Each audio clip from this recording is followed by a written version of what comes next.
Sal and I previously had a debate on modern day debates moderated by Kaz. So thanks again for doing that.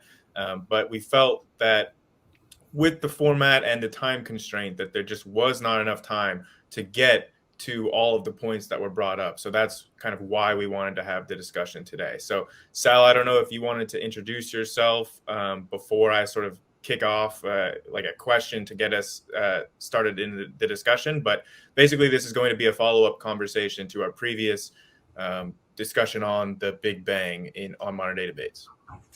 Well, this is a very nice format. Kaz was our moderator at Modern Day Debate, and he really liked us and invited us to have an unlimited time debate. I'm just like, I was really flattered. Some of these debates that go on the internet, it's like, I feel sorry for the mods. Why they'd want to put up with another dumpster fire, but I think we conducted the debate very well. I wrote James, the owner of the Modern Day Debate channel. I said, I'm going to be away from the big debate circuit for a while because of the problem of what I call Brandolini's Law, the BS asymmetry principle. It takes a lot less effort to make BS than to actually refute it. And so when Grayson and I got together last week, we said, okay, the priority is to just do fact checking. I said, this would be really boring work, but it's good for each of us that if we say something wrong, that we get corrected on it gently and just say, hey, we all make mistakes. Let's just get this straight, because I teach people on my channel, and I get upset if I teach something wrong and people are repeating it. So it's, it always hurts to find out you're wrong, but it's better to get it fixed. And then also, like, if the opponents say something that we think is wrong and we fact check it, it's only fair to us. So it's fair to each side to try to get the fact checks. So that's kind of what we were trying to do. And it actually calmed down the discussion. In a limited time debate, it's all about theater and not really getting down to the facts. So that's kind of what we're into. I'm an independent molecular biophysics researcher. My background was actually in engineering physics. People know me as a biologist, which I'm really not. I'd worked for a Cornell research professor who's famous geneticist, John C. Sanford. His invention, the gene gun, is in the Smithsonian National Museum of American History. He was an atheist who became a Christian and then a creationist, and I worked for him for 7.5 years. I got to work from home. I left my engineering job. I took care of my widowed mother for 18 years, and Dr. Sanford gave me a job where I could work from home. So that's kind of how I got involved in all of this. I'm really not trying to be a YouTube personality. It's probably not good for my mental health, but it's been good interactions. I get to meet people, and I also, sometimes it's just kind of nice to just share what I do professionally. So thank you. Yeah. So thanks for that, Sal. Thanks for that introduction. So I will agree with you on, takes less effort to spew BS than to fact check it. And I do think that unfortunately our debate did come across as more of theater. I will just say that I was trying to have an actual discussion, but with the format that we had where we each had 10-minute intervals, like I was trying to address everything that you guys were bringing up, but every 10 minutes, you guys both had new PowerPoints with new points bringing up in a theatrical kind of manner with memes and everything included in them. So I was trying to have the conversation then. I was trying to address everything that was brought up. And I kind of felt like my points were not really being heard. And then on your time, you just go through a new PowerPoint each time. So that's why I wanted to have this conversation. But to kick things off, I feel like the main crux of all three of your presentations revolved around this quote from Huxley that even a beautiful theory can be destroyed by an ugly fact. And so it seemed like that was the central thesis that you were trying to put forward, an ugly fact that was contradictory to the Big Bang model. And I've re-listened to our debate, and I can't really figure out what the fact that you're trying to bring up is. I see a lot of points during the conclusion. You said we brought up tons of facts. But again, I just want to ask for a point of clarity. Like, what is the fact that you think is the ugly fact that is contradictory to the Big Bang model? Like, that seemed like your whole central thesis. So, like, what is that fact? And then maybe we can discuss that fact and fact check it. Sure. So, because there are two people presenting on the anti-Big Bang side, there's different focuses. So I can't speak for Rebecca. I clearly I articulated that it would be the absence of if there's absence of time dilation, if there's an absence of a dependence of time dilation on redshift, that would mean that space is not expanding. And secondly, if the mechanism of the redshift is experimentally established to be due to plasmas in space, as we have more experiments that would refute it. Now, that being said, Rebecca was on Dr. Blitz's show. Dr. Blitz is a specialist in general relativity. I believe he's a postdoc in that area. He listened to the debate, and he's, you know, Rebecca point blank asked him, what would refute it for you? And this is on the academic channel. It's the second link in the video description. You can see that exchange. It was a 2-hour exchange. And he said, you have to explain how redshift can be accounted for in terms of the plasma and some of the problems and concerns you raised. And secondly, how do you explain the time dilation in, how do you explain that there is a correlation between time dilation and redshift? He did, to his credit, recognize that I had put some papers on the table. I have since found more by even more respected astronomers that say there's an absence of time dilation. So those two ugly facts, he said, okay, not just me, he agreed that that would be devastating to the Big Bang, and that's what I put on the table. Rebecca put on more circumstantial evidence, not direct evidence. So what I put is like, okay, I put evidence that I think is still tentative, but I think credible.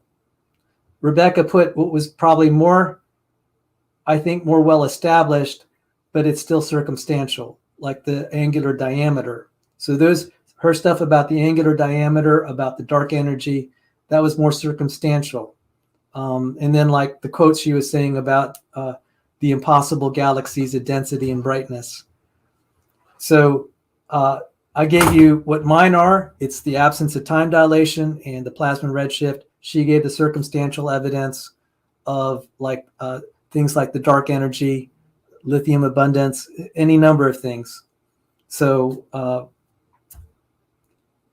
I don't know if I answered your question directly. That's as direct as I could be. Okay, well, my question was just for one fact, so we could kick off the conversation. You brought up several there, but I will just make a point that I have addressed all of those and explained why they're not facts in our previous discussions, and I kind of felt like that was not my responses were not addressed in our formal debate. So maybe I would like some sort of addressing of my responses to these facts. So if you want to just pick one, then we can start the discussion off that. It kind of sounds like a lack of evidence of time dilation is what you wanted to point to.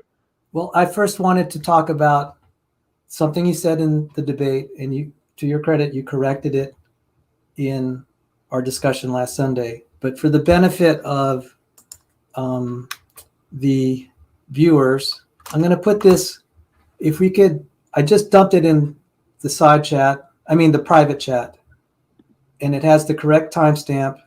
And this is you trying to address the stuff about plasmas. It's only about 2 minutes. Is it pertinent to the discussion?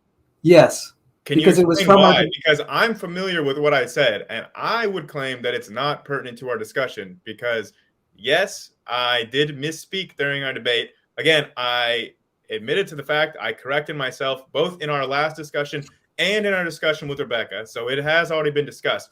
But what I was wrong about, namely like the low density plasmas in the intergalactic medium, is not pertinent to the discussion because astronomers are well aware of the fact that these plasmas exist. and they do not act as evidence for your position. That's why I said it's not pertinent, because what I was mistaken about is not aiding your side at all. It doesn't strengthen your position. It's not supporting evidence, and it's all stuff that astronomers who support the Big Bang model are all aware of. That's why I don't think it's pertinent. Well, I would say the viewers are to judge whether it's pertinent. You're deciding for them whether it's not or isn't. I think it's pertinent. So how long is this clip? It is 2 minutes. It's not even a minute. If you play it for 1 minute, it's at the right timestamp. If you could play it now, if that's so we can play it. I can correct the record, and then we can discuss about why it would even be relevant for this discussion. Okay, that's perfect. Okay, let's do that. Thank you. Let's see if it works. Saying that we could look at observations for these more dense plasmas in the coronas of stars, and we could extrapolate to how that would affect less dense plasmas. Which my only question is, less dense plasmas, if a plasma becomes less dense, it stops being a plasma. It cools down and forms atoms, right? You only have plasma at high densities. That's how it works. You increase the density of matter and it will become plasma. The electrons will break up their atomic orbitals and you'll just have nuclei and electrons streaming around. That's what a plasma is. So it doesn't make sense to me to say, that the universe or a solar system is surrounded by a very a plasma that's not very dense, but is dense enough to cause all the redshift that we see. That doesn't make any sense to me, and I haven't seen any mathematical models showing how that would even be physically possible. So that's enough. Yeah, thank you. I just want to see more of so there's the clip.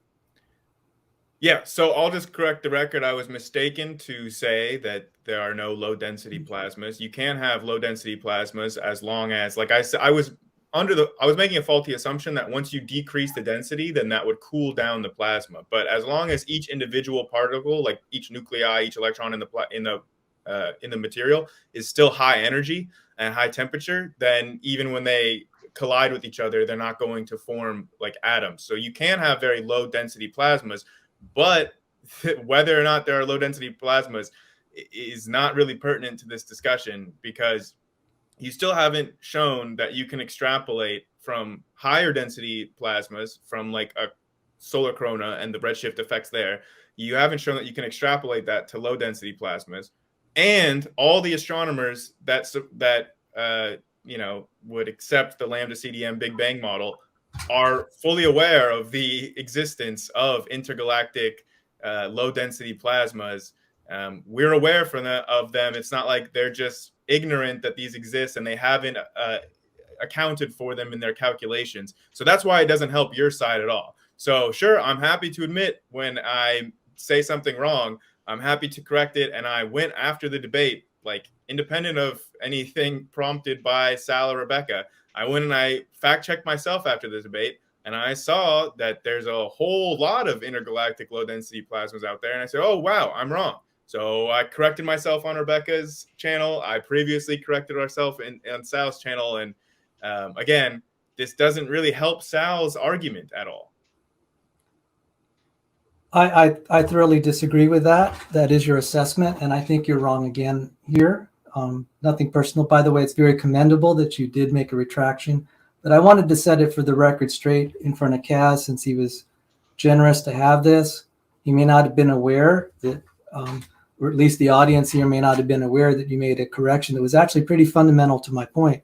It wasn't fair to Rebecca and I that the audience may come away thinking that our point was refuted by the absence of plasma in outer space. It turns out this is a interesting point where you can have plasmas that are like 89,000 degrees. There are space probes now reaching the outer parts of the solar system and now in interstellar space.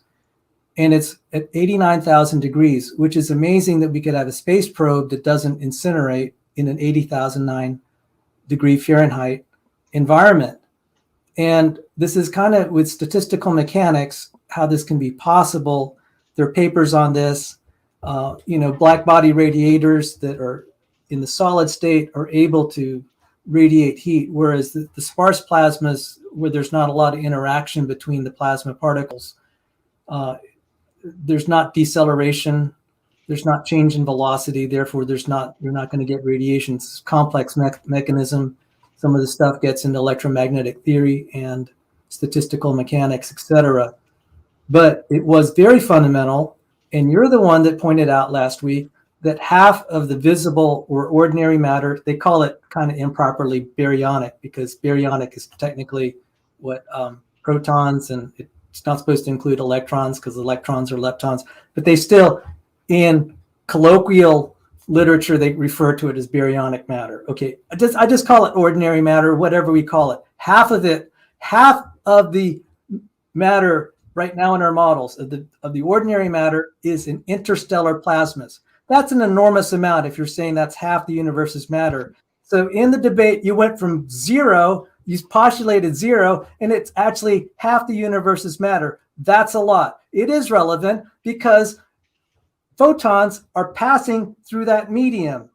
We know from the experiments I cited, which you kind of dismissed, that there is a redshift induced by plasmas. This is also in the labs. So whether we can explain the absence of blurring or not, it's a fact that redshift is caused by plasmas. There's lots of it there. And I also gave a paper last week that talked about you can derive the Hubble constant at 68.8 kilometers per second. I feel like you're changing the topic now, Sal. And so this is right on the topic. You asked me for the two ugly facts. I'm giving you one. No, I didn't. You're dismissing it. I asked you for one ugly fact first of all. Okay, I want the redshift one then. I want the redshift I know. one. I'm addressing that right now. You're saying stuff that's not true, man. Okay, and also you're hand waving away this blurring. You mentioned it briefly, but that literally debunks your whole thing. That's why we know that the redshift that we observe is not due to plasmas. That's the whole thing of how we know that, because when we observe plasmas redshifting light, they do it via scattering, which causes a blurring of the image. When we look at what was redshifted in the skies, it's not blurred. Therefore, it's not coming from plasma. That's the whole debunking of this plasma cosmology. And you say that the existence of vast amounts of intergalactic plasmas at low density is somehow supporting evidence for plasma cosmology as an alternative of the Big Bang. My point, which again you have not addressed, is that all of the physicists, like the astrophysicists, the astronomers, the cosmologists that are proponents of the Big Bang model, are aware of the existence of this low density intergalactic plasma, and it's not evidence against the Big Bang model. So how can it count as this one fact that destroys the theory when everyone that's a proponent of the theory is aware of this fact and it's not in contradiction with the Big Bang? Well, I gave the paper Schneemann and Snyder that tries to address it. There are numerous scattering modes. The one that does definitely scatter that was proposed that would cause quote unquote blurring would be Compton scattering. But there's Raman scattering, there's Rayleigh scattering, there's Thompson scattering. This latest paper tries to address that. They point out when you look up in the sky, you don't see blurring, but you do see a blue sky. They gave an alternate explanation in terms of when you have low amounts of photons, rather than the fluid model of classical electrodynamics. If you go to single photons, the interactions are different. The fact that you do not see blurring in the sky, you could see a lot of astronomical objects, and yet there is an interaction with the photon, is evidence of non-blurring. Now you keep asserting things, and I'm just saying it is premature. We know that there is a redshift there. The responsibility of scientists, then, I would say, is to look in the reason why there's not blurring. There are experiments doing that. I said in the debate, there's going to be more chance that we could actually resolve the absence of blurring than finding evidence for direct evidence of expanding space, much less inflation. Yeah, but that's just a baseless claim. I mean, what evidence is in support of that claim? I mean, we see evidence of expansion, right? The correlation between distance and redshift, the supernova observations that you're didn't you say that you saw Adam Rees give his Nobel lecture acceptance for this? I mean, he showed the expansion rate of the universe is accelerating. So at the very bottom of this, thank you for showing this. If you scroll down, you'll see how the Hubble constant is derived based on the density of plasmas in space. It's kind of all the way down, kind of in the conclusion section. Thank you, Mike. Yeah, using averages. I mean, well, that will also account for the fact, because there are changes in density, especially around stars or whatever plasma sources. You can get different redshift relations, which is consistent with the data we're having. We can't seem to arrive at the Hubble constant because it's not really. Yeah, I gotta fact check you on that. It looks kind of variable. Even in my cosmology book, it says 70 plus or minus 7 kilometers per second per megaparsec. Well, I gotta fact check you on that. I don't It's think in my that book. what Okay. we observe is in line. Like the evidence that we observe of redshifts is not in line with the plasma cosmology model, because, like you just said, like the plasma is not uniformly distributed. There's a higher density, higher energy plasma around the like nodes of the cosmic web versus in the voids between these nodes in the cosmic web. Like, so the distribution of this plasma is not uniform. So when we look in the sky and we see a relationship between distance and redshift predicted by an expanding spacetime, but we don't see any correlation with when we point it in the direction of the nearest voids versus when we point it in the direction of a lot of galaxies. We're not seeing any effects that would occur if the redshift truly was due to the light passing through low density plasmas. It wouldn't be as uniform as it is. Okay, so now you said you had evidence of expansion. Where is it except in circumstantial evidence? We don't have police radar guns. I showed a slide where the police officer pulls over a guy, gives him a speeding citation, and the guy says, "Oh, officer, it wasn't, your radar gun wasn't picking up me speeding. It was expanding space." We don't put it in our models anywhere experimentally. The only place it stands is in the speculation of cosmologists, which is fine. But let me point out to the viewers, this raises some complications. The one direct evidence that we might get was given by Lawrence Krauss. He said, okay, 5 billion years from now, the Big Bang will, we will not see the galaxies. That would be confirmation of the Big Bang if we don't see the galaxies. That's how long we would have to wait to actually establish that there is relative motion. I mean, really convincing evidence. But the problem is, at that point, he said, well, science will fail. It'll come to the wrong conclusions, because then you won't see the galaxies. Civilizations could arise and use the scientific method. They would come to the wrong conclusions about the material universe. The only way that, therefore, that you would actually know the truth is by handed down testimony. At that point, it's no longer science, it's religion. So there's a philosophical problem with that. And the only direct evidence you can appeal to is right now practically outside of our detection. Well, Adam Rees won a Nobel Prize for observational evidence of the expansion of the universe, is like the expansion rate of the universe accelerating. So, and you said that you attended his lecture. In his lecture, and he gave the same talk when I was a student at Johns Hopkins, January 2012. It was very much similar to his Nobel Prize lecture. He said the figure we got was 120 orders of magnitude off from predictions, like, say, from quantum field theory. He said, well, that is a problem. The whole audience laughed. This is the problem with free parameters. If you had a good theory, this is not reassuring, and Rebecca pointed this out. You would kind of hope that a different field, if I could complete, you would hope a different field would be able to give independent confirmation. So, okay, I commend his work, but I will tell you, professors and graduate students at his own university were suspicious of this. I'm sorry to say that. I celebrate his accomplishment. I revere him, but I'm sorry. Sal, I asked you.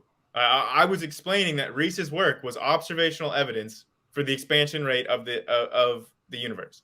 Now, you said that, hey, the accelerating expansion rate that he observed was in contradiction to quantum mechanics' prediction of the vacuum like energy. Okay. Do you understand that you just admitted that he made an observation of expansion of the universe? You're trying to cast doubt of the validity of that based on the prediction from quantum mechanics that was like, I mean, as you've quoted before, the worst prediction in all of science. So you're trying to say, okay, so maybe that prediction was right and our observation was wrong. But I don't think that you're allowing for the fact that, hey, we directly observed the accelerating expansion rate. So what was wrong about our prediction that was so off? Why don't you ask about, hey, maybe that there's something like, I don't know, quantum gravity or something in that would affect our prediction using the quantum mechanics that say maybe we weren't aware of, and maybe there are some missing variables and missing factors in physics that we didn't have in making that faulty prediction. Why is it that you assume that our observational evidence is what's wrong?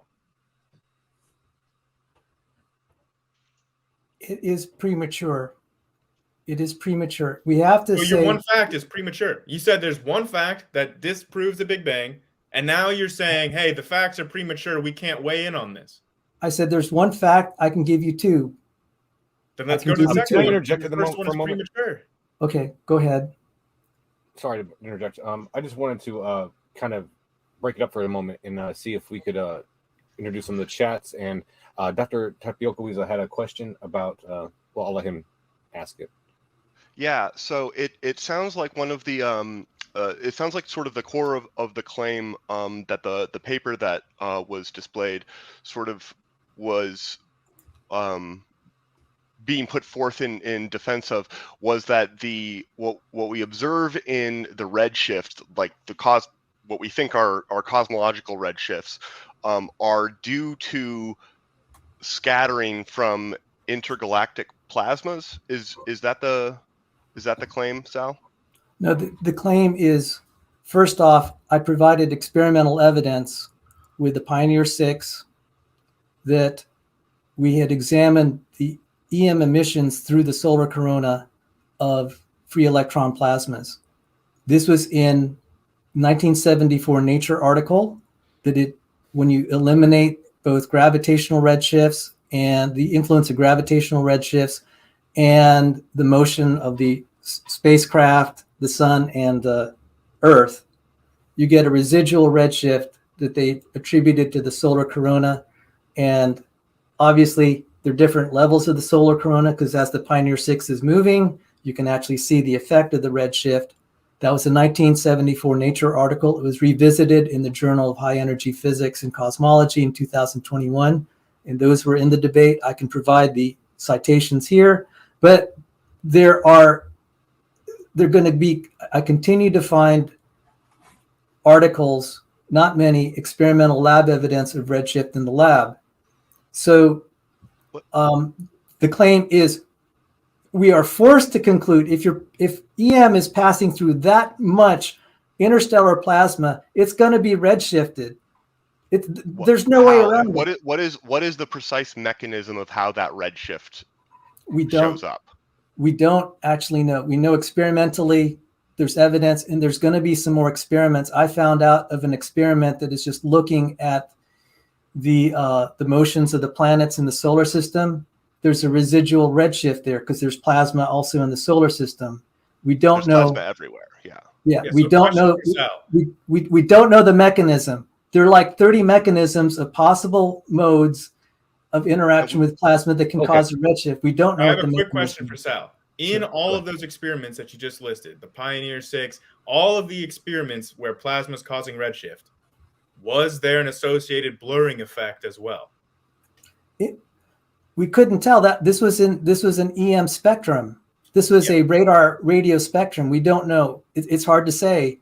To my knowledge, there's always a blurring effect because the mechanism that Tapioca Weasel is asking about is scattering.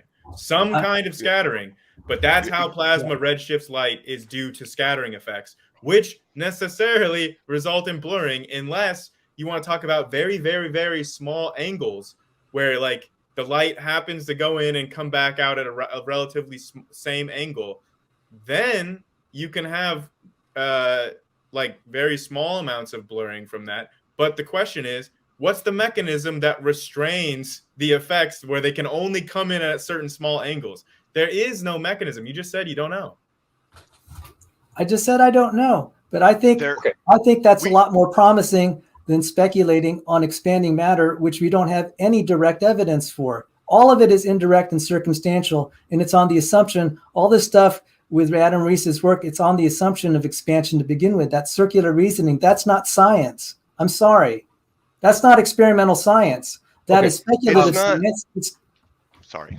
I want to say, so the phenomena, the various phenomena of photon scattering off of ions and atoms is something that we do generally understand extremely well. And for the most part, atoms in interstellar space interacting with photons, because of the extremely low densities, they're very, very textbook systems. So I would think that there would be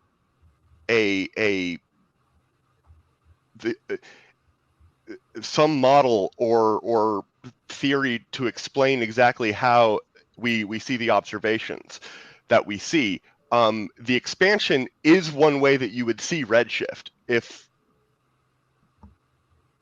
you don't, so that is sort of where I would come. Especially the correlation between redshift and distance. That's the real kicker. It's like that would be the prediction of expansion. That's what we observe. And it would be the prediction of the plasma thing. I just gave a citation. There, if you doubt, even Hubble put it forward. Even Hubble put it forward. Hubble himself put forward an alternative model. I have the citation here if you want to see it. It would only be the prediction of the paper that I showed on the cosmology model if the densities of this plasma was uniform.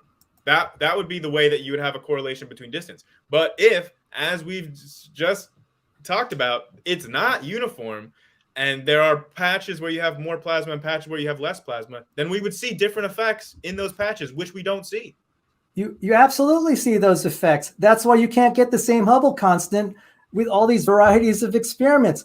And it's caused a crisis in cosmology. This is well known. They can't solve it. It makes sense that if you look at different objects, you're getting different Hubble relations because they're different densities. This is so straightforward. It's unbelievable. The other thing is, if you keep writing off this blurring thing, I say that the experiments have only begun. I gave a paper here that is by photonics researchers. They're putting this forward. It can be tested, which is more than I could say for expanding space. It can be tested experimentally. They have said if you have, when you go from the high abundance photon models that are, you can model as a liquid, but when you actually go down to single photon models, it changes.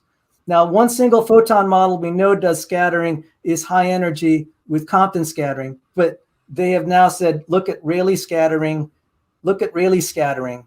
If you modify it with single photons, you may have it. You may not agree with it, but you can't say that I didn't put forward a possible model, that can actually be tested experimentally within the solar system, which is more than I could say for expanding space. We have no experiments in the solar system that can demonstrate expanding space, even over that amount of distance.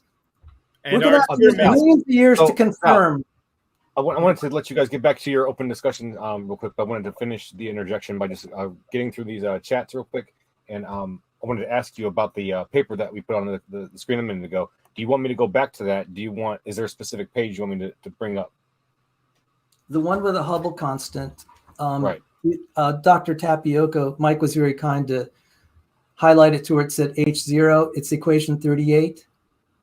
Equation 38. Okay, great. And while I'm looking that up, I just wanted to show the super chat from Native Atheist. Thank you so much, Native Atheist. Thank you so much, Native Atheist.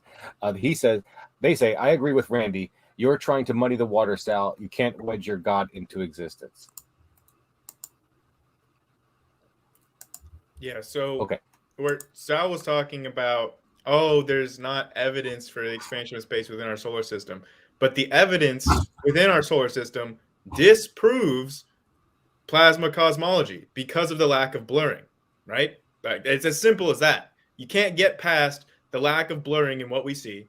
All of the mechanisms that plasma would redshift light include blurring, like the plausible, real physical mechanisms that we actually have experimental evidence for. So if there's no blurring, there's no plasma cosmology. I don't see a way around this. And I just wanted to read off a couple other chats real quick that seemed pertinent. They came from Pragmatic Crystal. They said, at low densities, a low temperature, partially ionized plasma can be regarded as a mixture of ideal gases of electrons, atoms, and ions. The particles travel at thermal velocities, maintaining along straight paths, and collide with each other occasionally. The density of plasma, about 1 trillion electrons per cubic centimeter. When an object is moving away from us, the light from the object is known as redshift, and when an object is moving towards us, the light from the object is known as blue shift. This dividing point at a galaxy spectrum is termed the Lyman break. So I don't know how that applies, if you're going to interact with that, but other than that, you guys can go ahead with the open discussion. Yeah, the other thing about plasma, I would say, besides from the blurring, is the fact that for most all forms of matter, whenever they interact with radiation, they do so in a quantized way. So it's not like they're interacting with all frequencies of radiation. They only will react in like discrete, like quantized energy values. If it falls below that, then there's not going to be an interaction there. So if you want to say that the redshift that we observe is due to plasmas, then it would not be affecting the entire spectrum uniformly, I wouldn't think.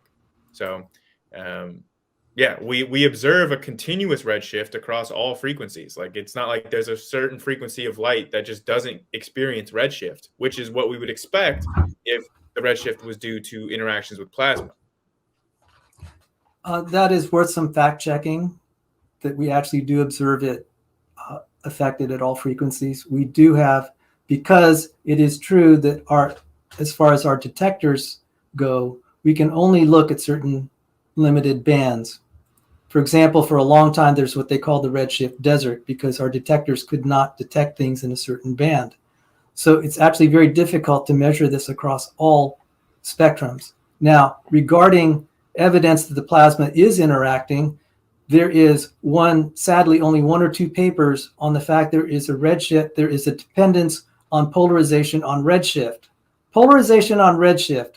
How does that happen? How do you have a polarization on redshift? How does expanding space explain the polarization of redshift dependence?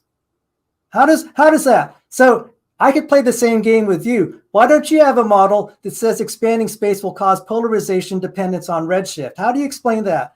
And I'm just making a proposition here with CMAC and Schneider's paper. I could play the same game and say, you give me a model for that. Until you have it, your theory is wrong. What you've done here is said to me, until I have my proof, I'm wrong. That is not fair. I could play the same game on your side. Now, that being said, since you are dead set against my suggested alternative that can actually be explored by experiment, which is more than I could say for expanding space within our solar system, there is the second fact of the absence of time dilation. Now, before we close this, if I could just share the slide, I'd like to thank Kaz for showing this here. This is Hubble himself. Yes, this is Hubble himself. From Hubble's book, I credit Rebecca Davis for finding this. She read Hubble's book.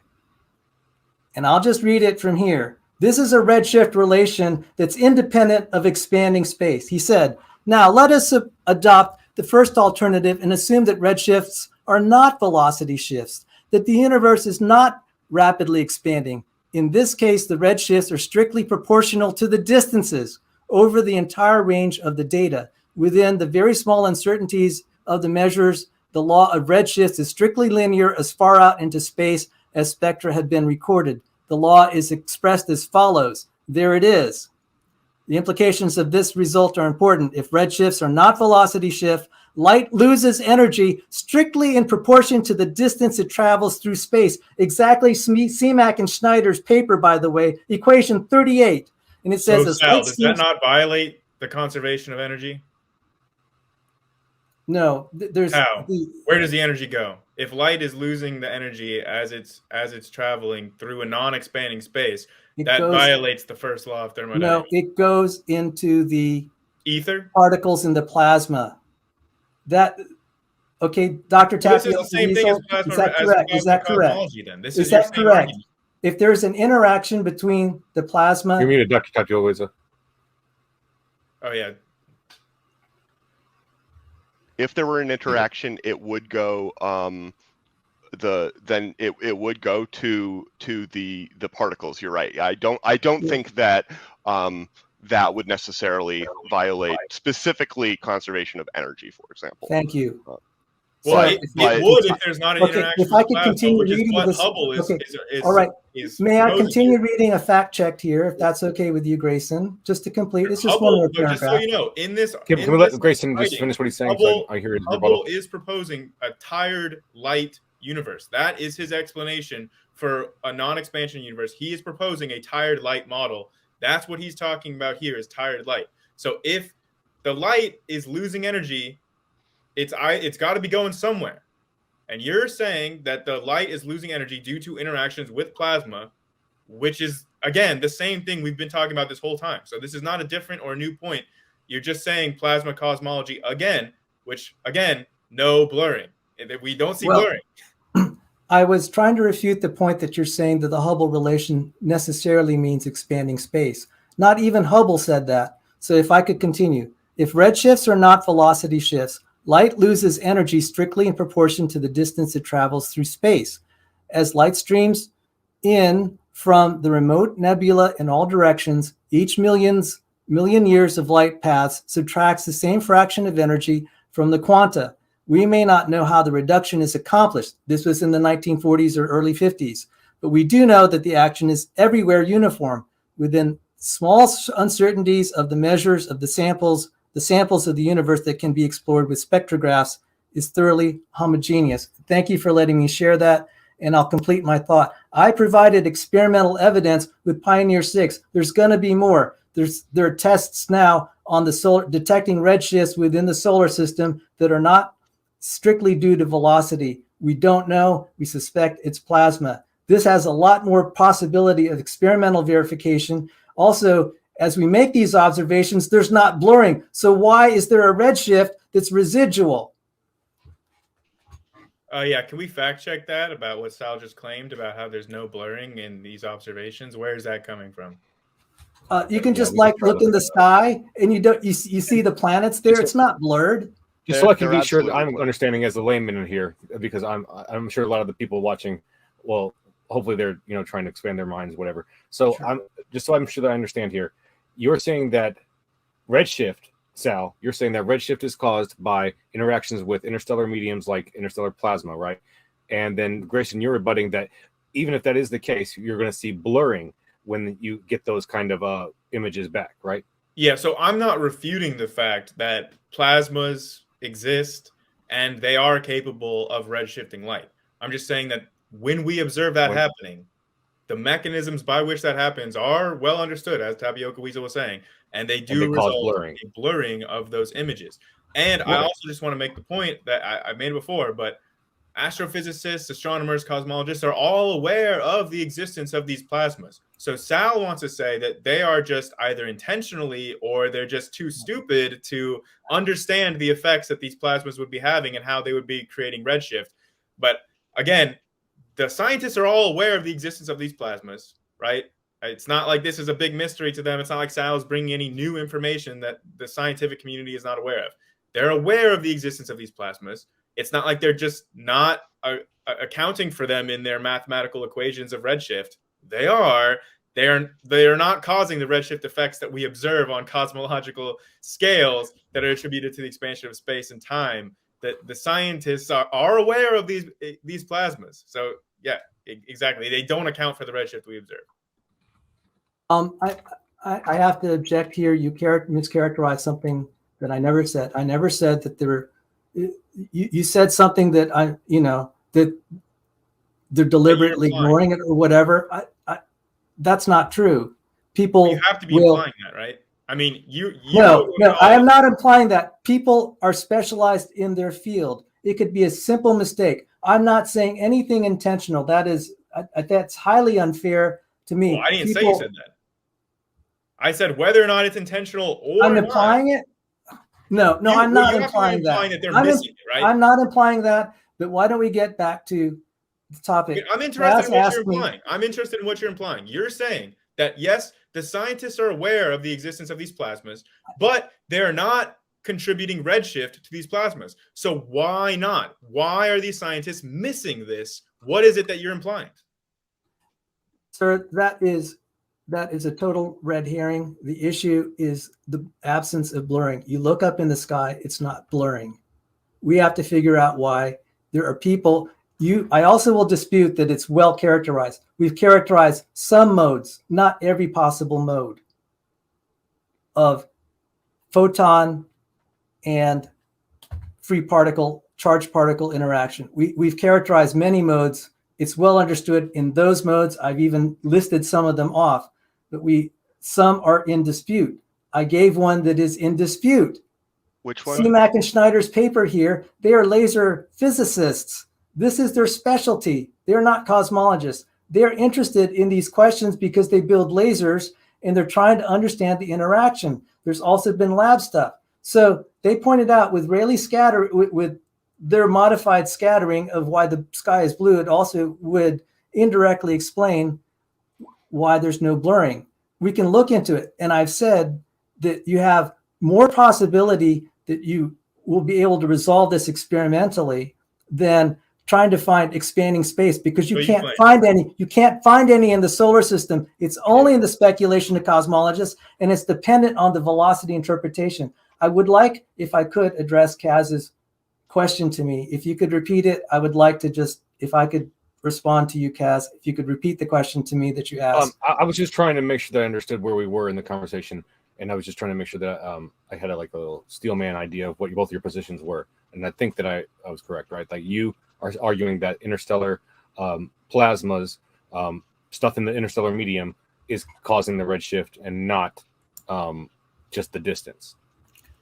Not necessarily not expanding space. It is the plasmas that causing the majority of the redshift. It's not just that the redshift. We don't just see the redshift. We see the redshift changing, right? That's why we concluded redshift in the first place. As you look farther out, there's a relationship of distance. The more distance you have, the more redshift there is. And so what Hubble and others have been saying, because the farther the light travels through this medium, the more it will get redshifted. You end up getting a nice proportional effect. That was Hubble in the 40s and 50s. The later work is saying now, look, you can't run away from the fact you have plasmas out there. We know that it's going to redshift it. We have to figure out why it doesn't blur. I will also add what expanding space, as far as I know, does not explain, and I'm going to put this in the private chat if you'd like to put it in the comments. This is the polarization redshift relation in radio galaxies. I don't know how expanding space will explain it. However, it is a good explanation if it's passing through an interstellar medium. This is good evidence of the fact that photons are being affected by the interstellar medium. The polarization redshift relation, expanding space, does not make a good explanation for why this exists. Now, they have suggested kind of like dust or whatever. All well and fine, but you still have a polarization redshift relation. So how does it explain that? How does expanding space explain the polarization redshift relation? It doesn't. That's evidence that it's not expanding. Tapioca, did you want to ask a question, or I wanted to ask so I haven't, this isn't something I'm familiar with, the polarization redshift. It's something that, and also the other paper that he posted earlier is also something that I would have to read in depth. It should not come as a surprise to anybody that papers, when you read them, you need to read them, and you need to read them carefully, and doing so live, very, very difficult to the point of almost impossible. So hopefully nobody is expecting that of any of us. But I was going to say, the paper that you previously supplied, are the authors also proposing that the general explanation for why the sky is blue is incorrect? That is correct. And it would, That's a that's why, tall order. It's extremely within the realm of laboratory experiments. So I would be very interested in that. Now, it well, is certainly the case that there have been times when general explanations for things have made it into the literature and been widely accepted and turned out to be wrong. Why the sky is blue, however, that is a topic that has been exceptionally thoroughly studied. what they have said is the model of Rayleigh scattering was based on the indivisibility of the electromagnetic. Remember, classical electrodynamics was infinite. It was not quantum mechanical. It needed the correction. When you add the correction to quantum mechanics, the Rayleigh scattering breaks down. I found that very, very compelling. The reason this is also a very important paper, and I actually want to go, I'm tempted to go up to Princeton myself and meet with Dr. Schneider and start talking to these guys, because I'm interested in researching, doing a PhD in photonics. And this is a very interesting question, because when you go from the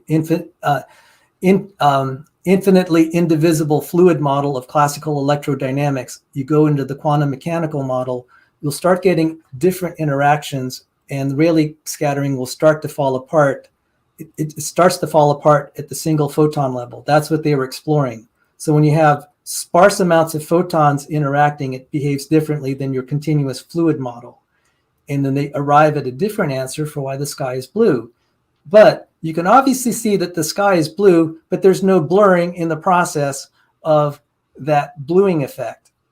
That's why this is very compelling. I think that sorry, I'm not a participant in the debate, and I want to make that clear. Do you agree with that, Grayson? That we do not observe blurring from scattering in the sky?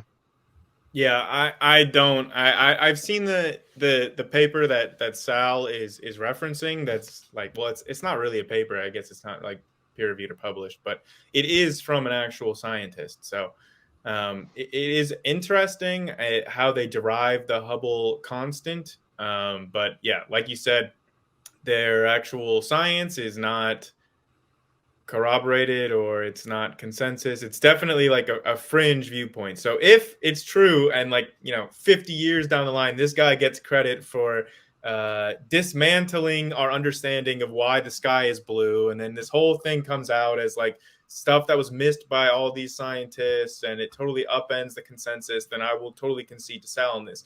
But other than that, so far I just think it's an interesting idea in a paper. But yeah, I haven't read through the whole paper, but mainly what I wanted to point out was that, so this started out as me asking, what is the fact that contradicts the Big Bang?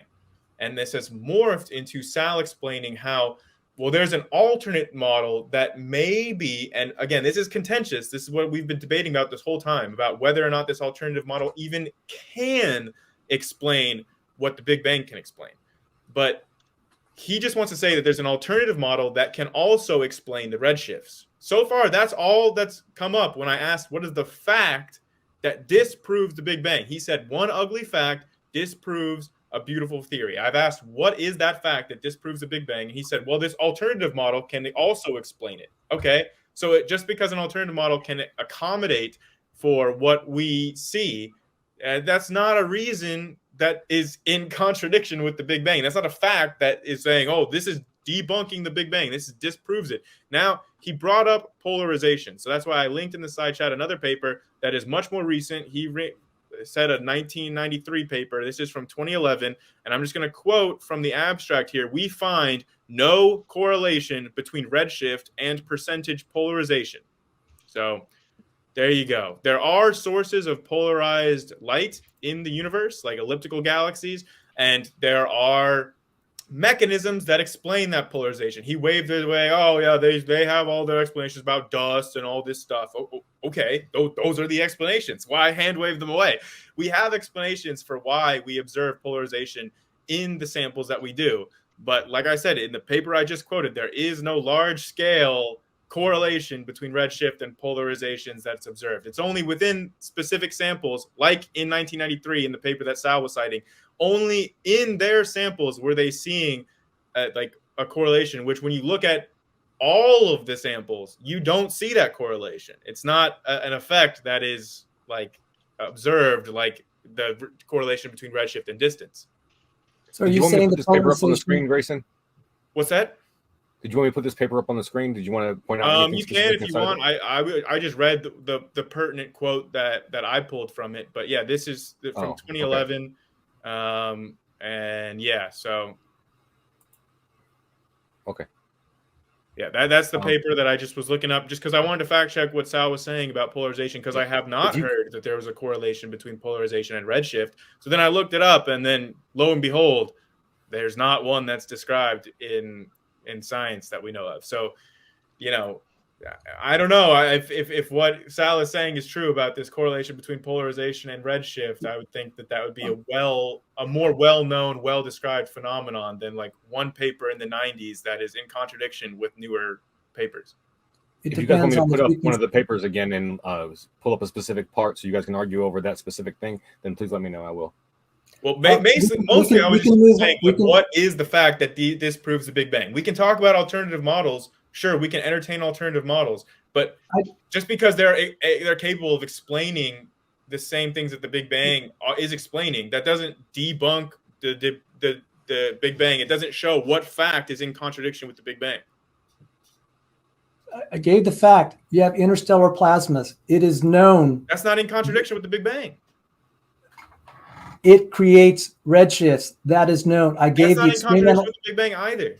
Absolutely, it is. Look, everyone that's the redshift is not. You agree with this, Sal. Tell me if you disagree. All right, look. Can I finish my sentence? If I can finish my sentence, then I'll continue. Hold on, guys. Hold on. All right, Sal, go ahead and finish your sentence, and then. Okay, I would appreciate being able to finish my. Is that okay with you, Grayson? Can I finish my sentence before you interrupt me? I'll try to afford you the same courtesy. Apologies, by the way, if I've interrupted you. So we'll try to just, okay. I know you're eager. I am too. I'll try not to interrupt you when, if I say I'm trying to make a point and respond to a question, I'd appreciate, and I'll try to afford you the same courtesy. So I've said the evidence is there is interstellar plasma. It is known that it causes redshift, and it will be proportional to distance. There's no question about that. We have to determine how much energy then is removed by its passes through the interstellar medium. You cannot just say, oh, it's going to just blur it, therefore it's not an explanation. We have to account for the fact of that photon flying through millions, maybe billions of light years away, and the loss of energy when it interacts with plasma. You can't just say, oh, look, it's not blurred. No, what you try to do is figure out why it's not blurring, because you cannot run away from the fact that it is going to redshift it, and it will create a redshift relation, just like Hubble pointed out. That is a falsification right there. At the very least, if it's not a falsification, it's a big pause and say, maybe time out. This is too premature to say this is a valid theory. It is certainly not on the level of electromagnetic theory, celestial mechanics, or any number of physical theories that are well accepted. The Big Bang is now speculative science. It is in the category of speculative, low-quality science. Okay, Sal, this is why I wanted to interrupt you, right? Because you didn't at all answer the question I asked you. You just went off on a whole tangent about, like, I asked you what was the fact that is in contradiction with the Big Bang model, and you're describing stuff that no one disagrees with. Like, you're saying, oh, the presence of intergalactic medium, like low-density plasmas, which all the proponents of the Big Bang model accept as a fact. You're saying, oh, these things redshift light.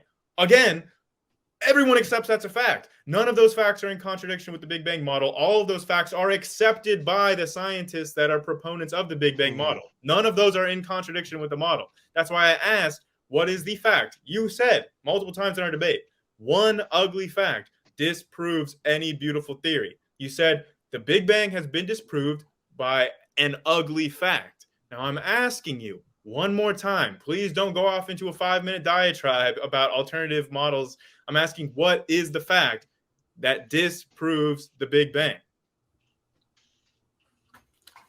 The redshift relation established by plasma not expanding space. That's one. Number two, the absence of time dilation. And we can get to that. The fact that you don't recognize it as a fact, that is your privilege to do that.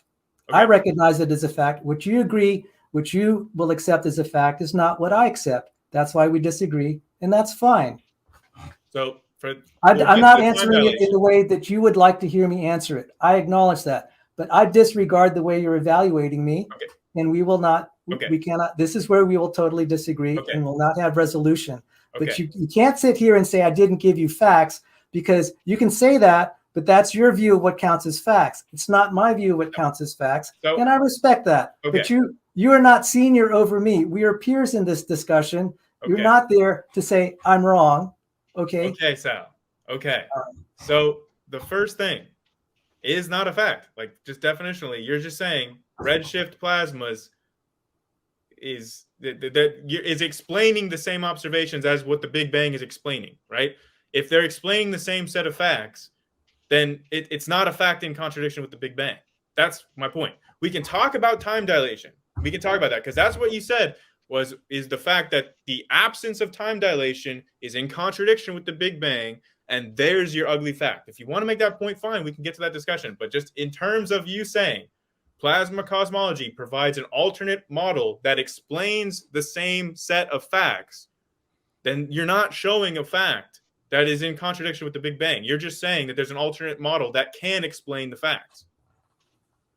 What I've said, we have experimentally established redshifts are caused by plasmas. Yes. That experimental facts. Okay. True. We have not established that expanding space even exists in the first place. I have a fact that can be experimentally established in the solar system and in the labs. You don't have one iota of evidence in the lab that space expands. That's the difference, and that's why my facts are better than yours.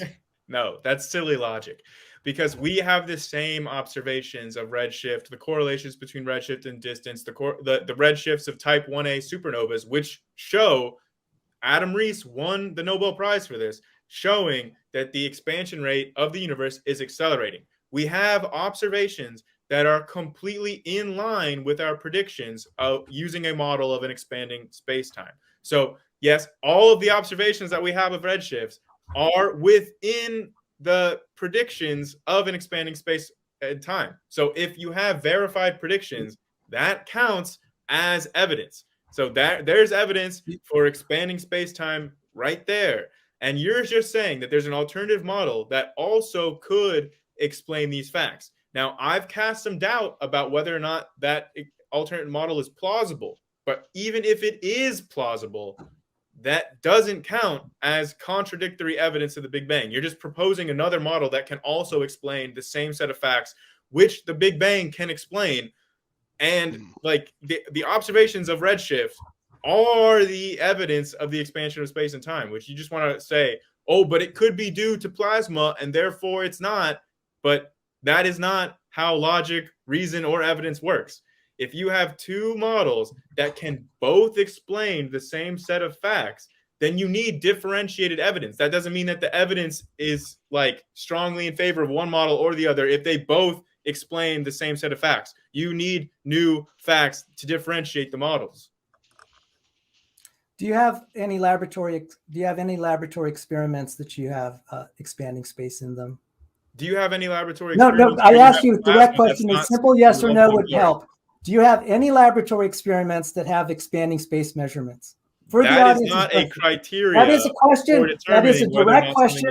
I'm asking you for experimental evidence. Do you have anything in earthbound laboratories that shows that space is expanding? Do you have it in any of our mechanical models that we build spacecraft for that you have to put expanding space? Do you have one iota of laboratory experiments? Do you have one iota of us doing celestial mechanics for our space probes that uses expanding space?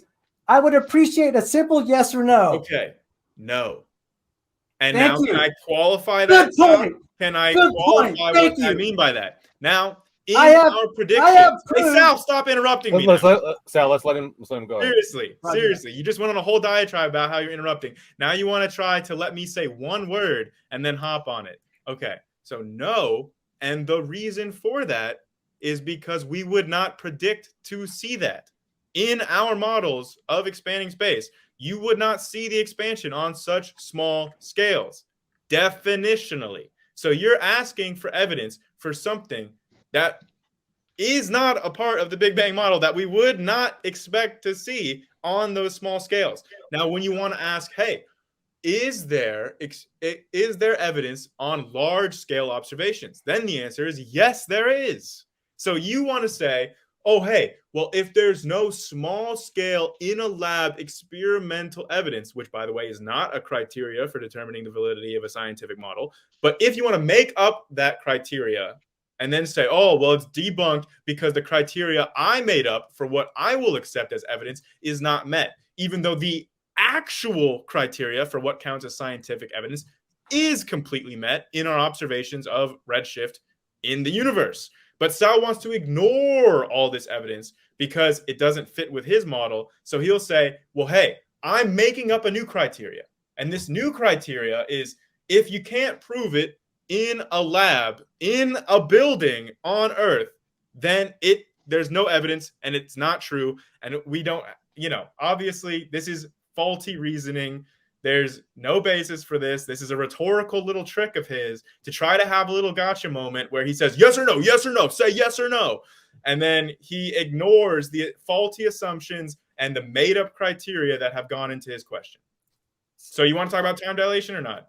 I'd like to respond to what you just said. You have admitted, sir, that you have no laboratory experiments that you can cite for expanding space. You have no spacecraft experiments within the solar system where you can have expanding space. The only place you can appeal to is stuff where it's not detectable. So you have a theory that says, oh, you can't detect it, but it exists. And this is the reason you can't detect it. That's not very good science. I'm sorry.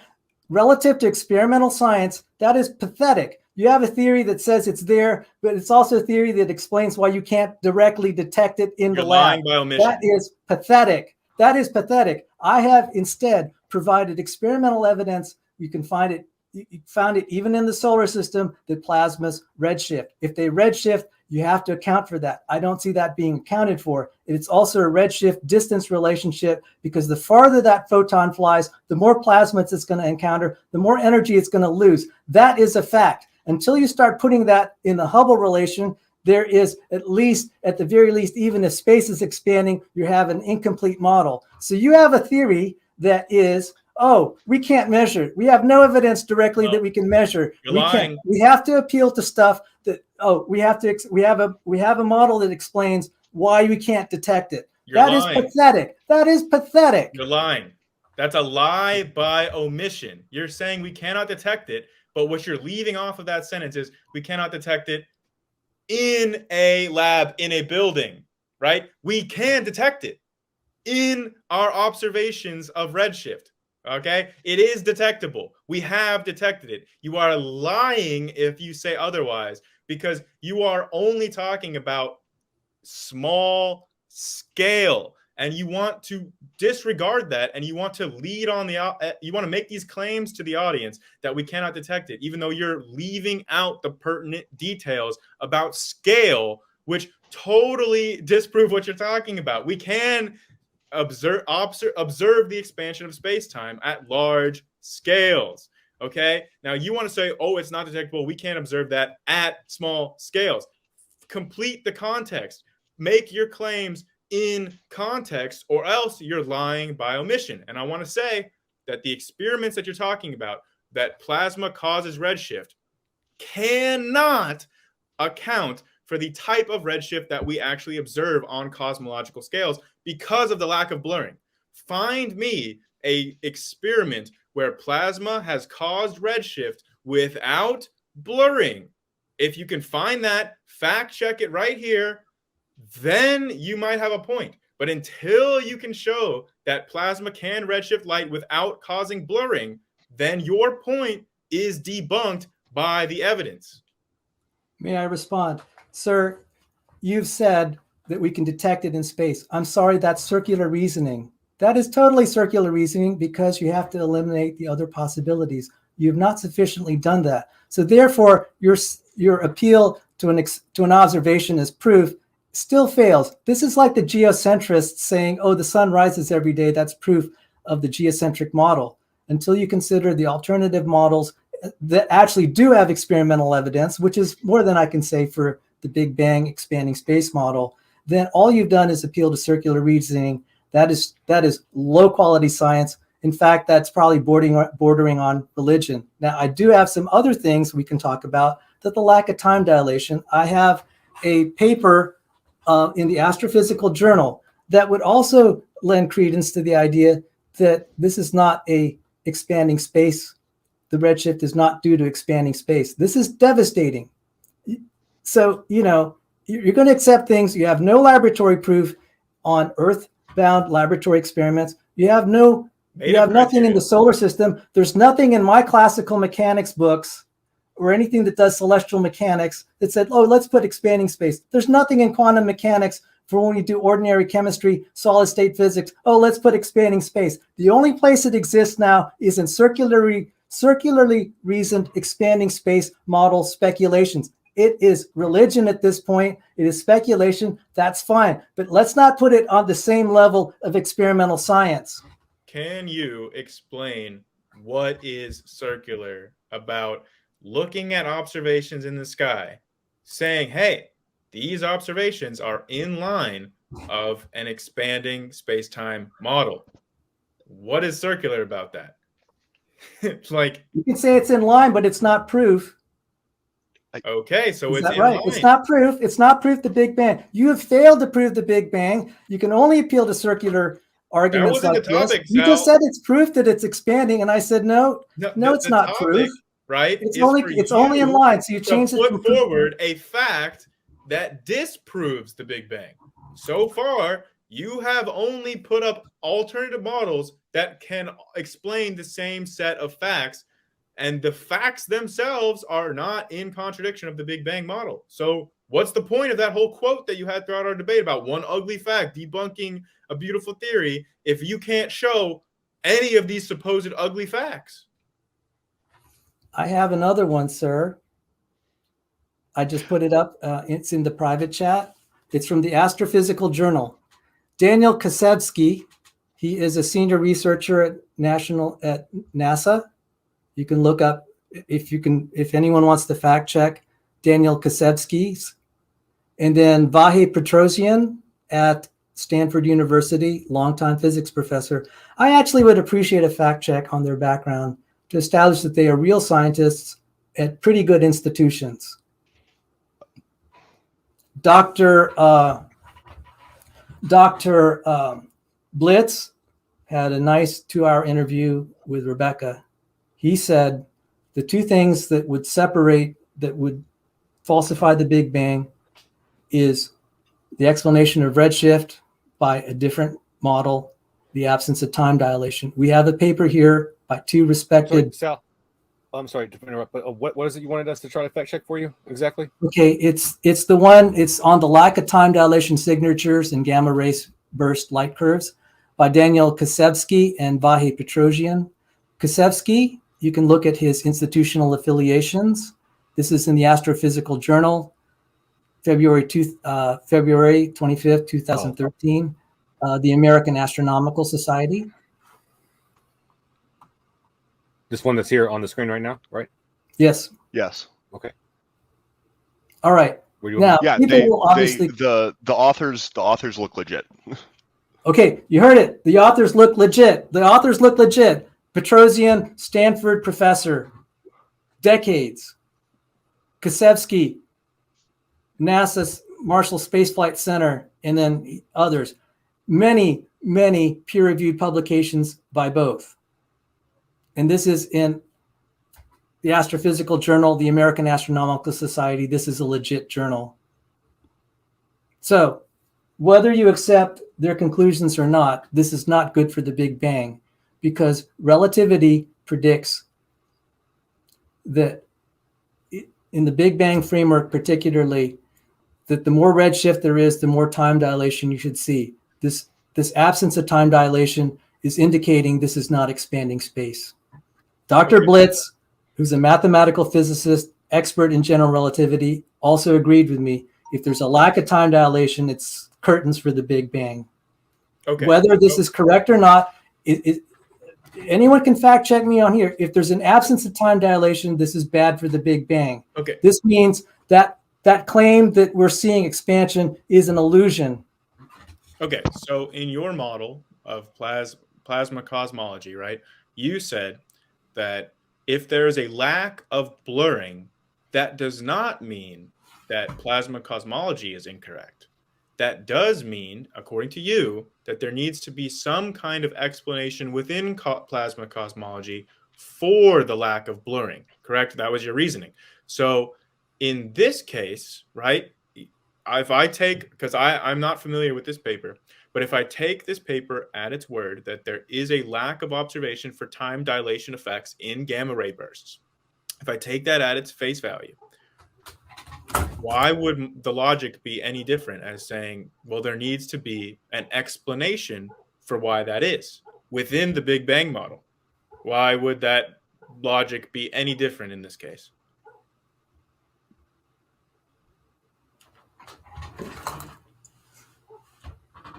You're having to appeal to a promissory note, and this is really thin ice at this point. Well, I'm Because using the same logic. I'll tell you why. Because you've just said here, there's no laboratory experiment that will give you expanding space. There's nothing in the solar system with our spacecraft that proves expanding space. You're now trying to defend expanding space with yet another promissory note. I have said, at the very least, we know redshift is caused by plasmas. There are multiple modes of redshift. And But you it haven't. is, You it is haven't testable. shown It is any definitely that- testable.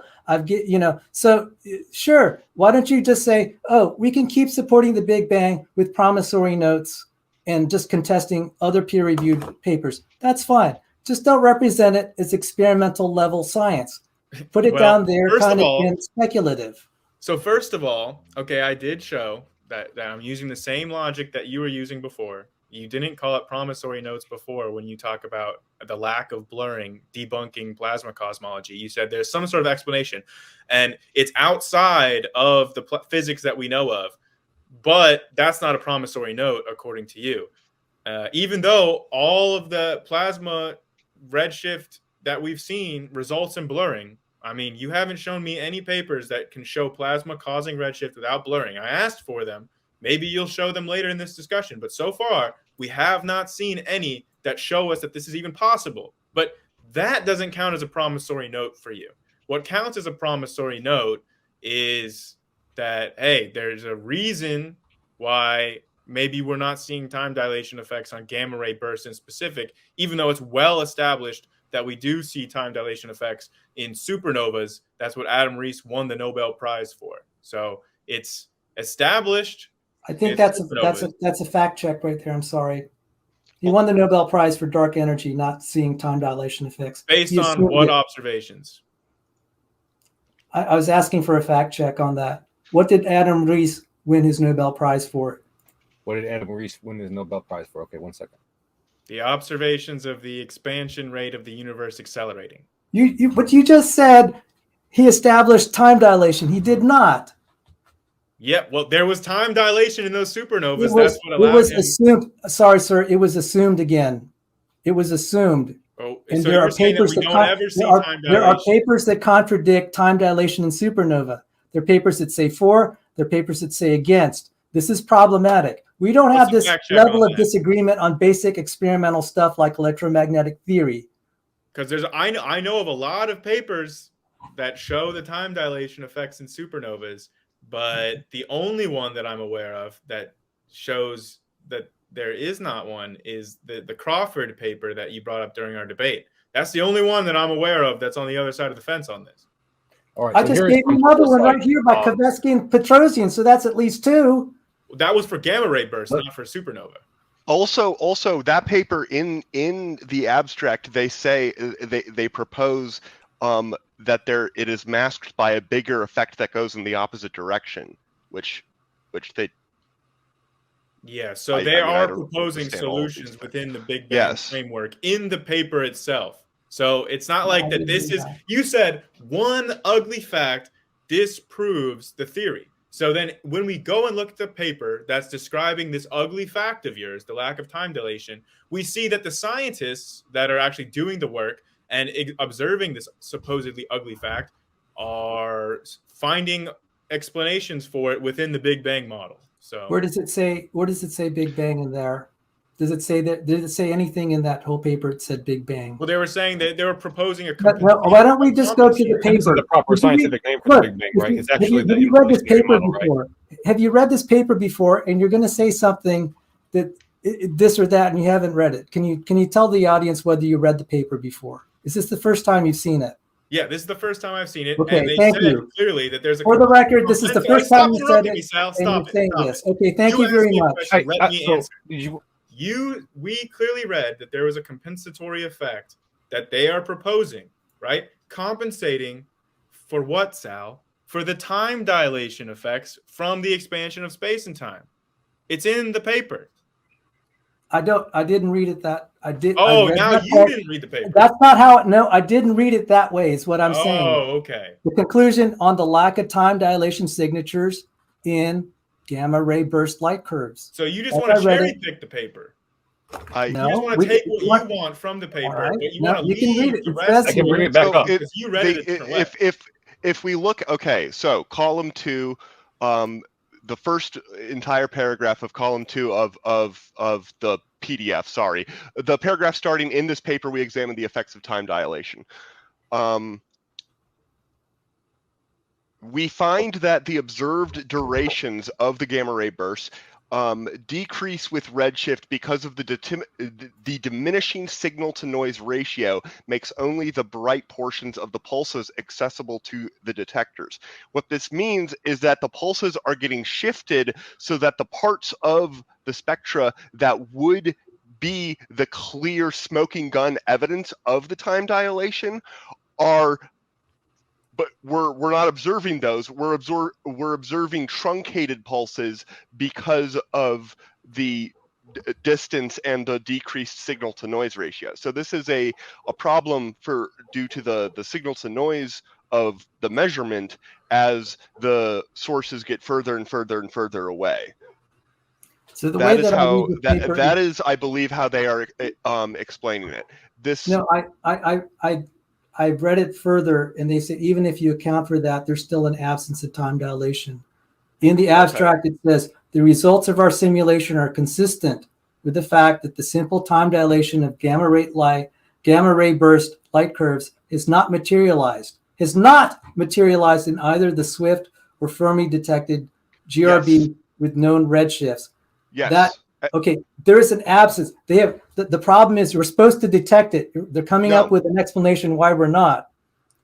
Yeah, and their For explanation, some of it, but not all. As I read the rest of the paper, even when you account for that suppression effect, it's still problematic. That's my interpretation. I could be wrong, but okay. Look, I provided it. We can examine it. Thank you. This is not the time to be able to read through an entire peer-reviewed paper. You're absolutely right. It looks like section 5, analytic description of the duration bias, is sort of at the heart of it. So maybe in the future we can take a look at that. But it gets, there's a lot of math. No, okay, no, just time out here. This is exactly the sort of level of discussion we need, because this is really important.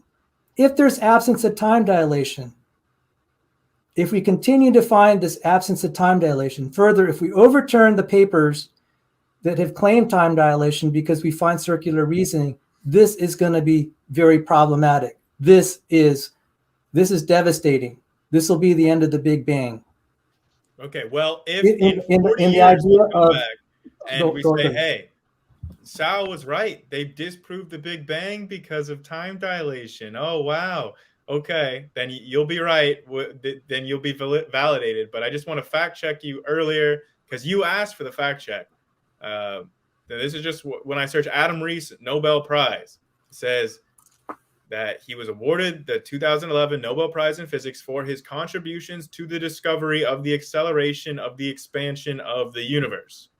That is word for word what I'm seeing there. So that's pretty much what I had said earlier. So he's also quoted as saying, "My involvement in the discovery of the accelerating universe and its implications for the presence of dark energy has been an incredibly exciting adventure." No, what I was contesting is you said he discovered time dilation. When we play this debate, I'll clip that out because you specifically said that. I called for a fact check because that's not why he won the Nobel Prize. It was for exactly what you read. It was the accelerating expansion. How do it you was think not about time dilation. He assumed it. How do you think he measured that? Because of time dilation effects.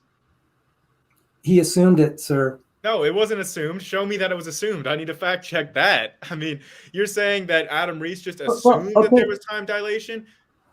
It's an assumption because I'm showing you papers like this. No. That's not. These papers show there are other papers that show absence of time dilation. Show me the assumption. I say that he proved it, and then there's all these other papers floating around saying there's an absence of it. So why does he assume it, get the Nobel Prize, yet there are people that are contesting the very thing?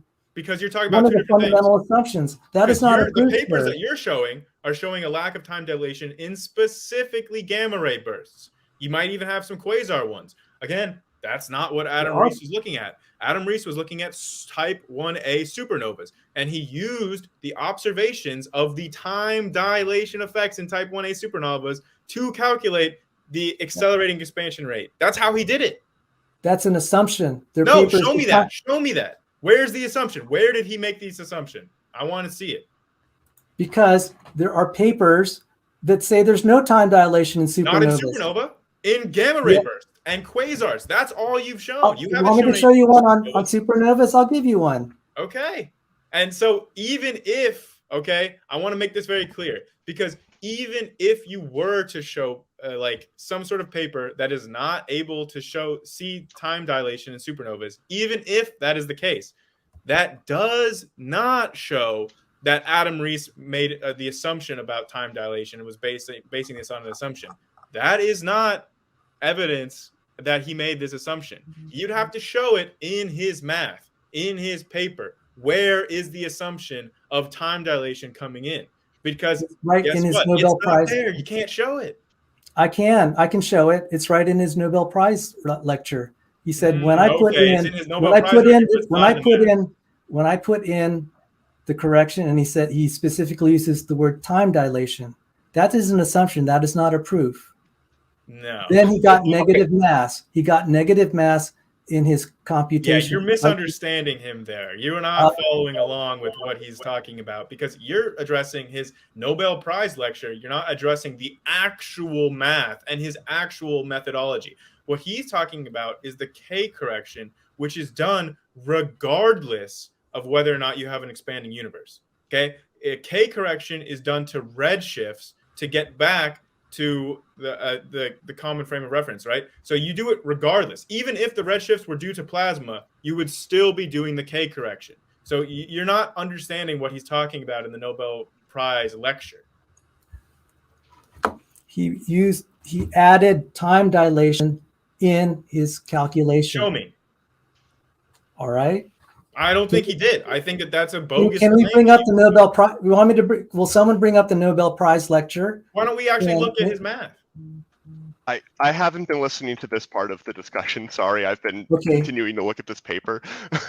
Adam Rees gave a Nobel Prize. By the way, thank you for your curiosity in the paper, and perhaps Dr. Tapioca, we can talk about the paper in depth someday. The conclusion of the paper lists seven bullet points sort of highlighting their conclusions, which may actually be something that we could go over right now. It's remarkably readable, and so I don't know if you have.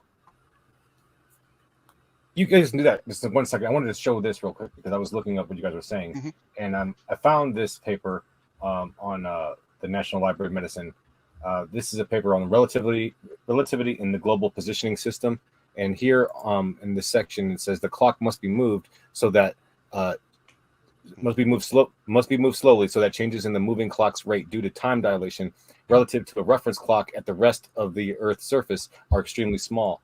So I mean, this is paper just describing, Kaz, I'll stop you there. I'll just say that the time dilation described here is due to like special relativity and due to like general relativity, basically. But it's not due to the expansion of space-time itself in a cosmological sense. It's just due to like relative, like different. So this is two different kinds.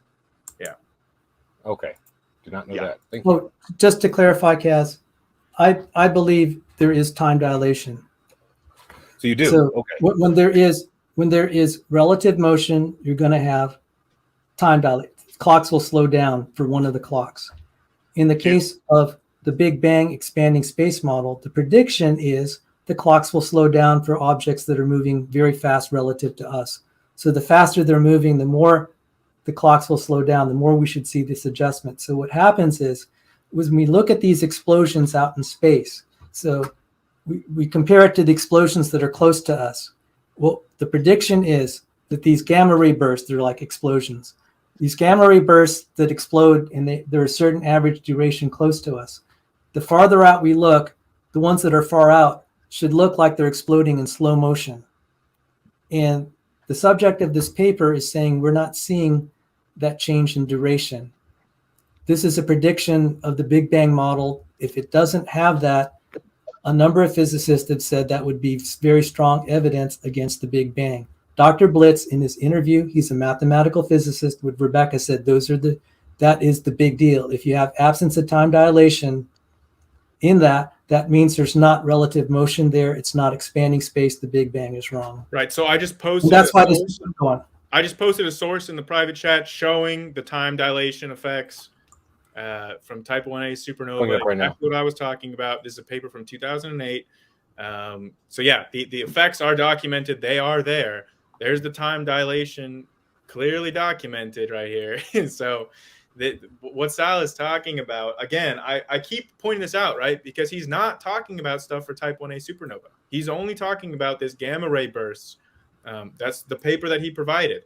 So it's entirely conceivable that there would be something, a compensatory effect that is in the paper itself, what is proposed, that is affecting specifically gamma ray bursts, right?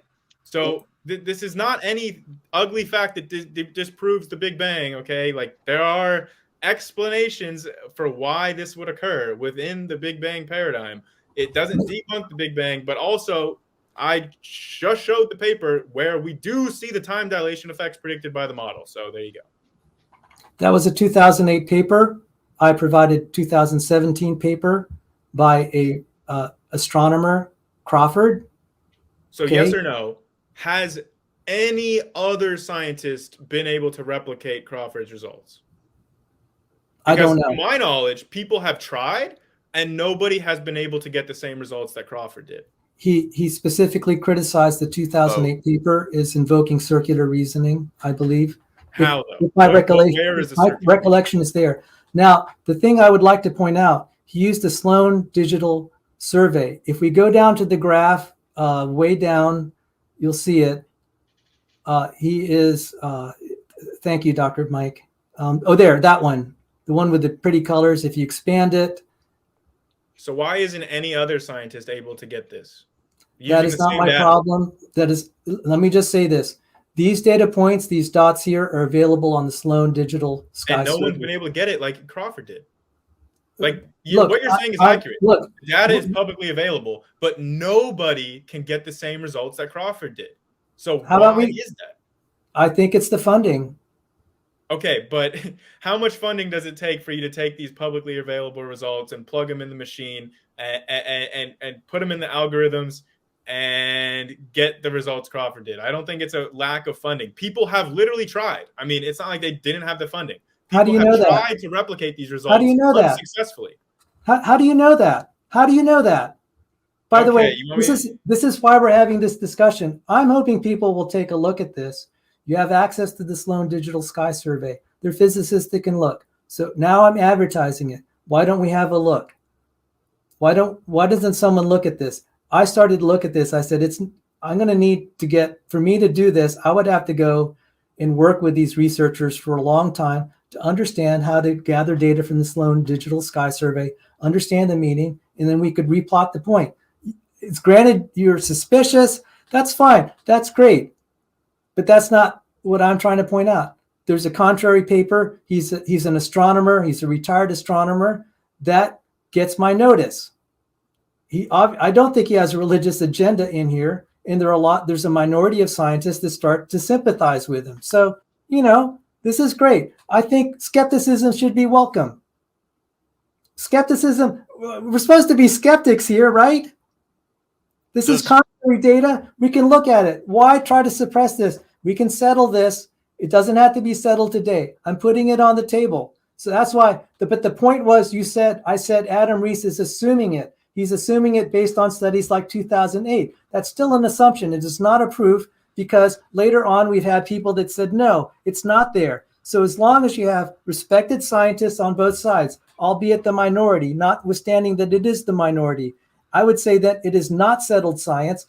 At that point, it is still an assumption. Okay, so Adam Rees was doing his work in the late 90s. Okay, so this was way before that 2008 paper. And he wasn't just taking these time dilation effects. He got the Nobel Prize for making the observations himself. He observed type 1a supernovas, looked at his observations, said, hey, the time dilation effects here that I'm observing are evidence of an accelerating expansion rate for the universe. That was what he won the Nobel Prize for. He made the observations. He did not assume time dilation. He observed it.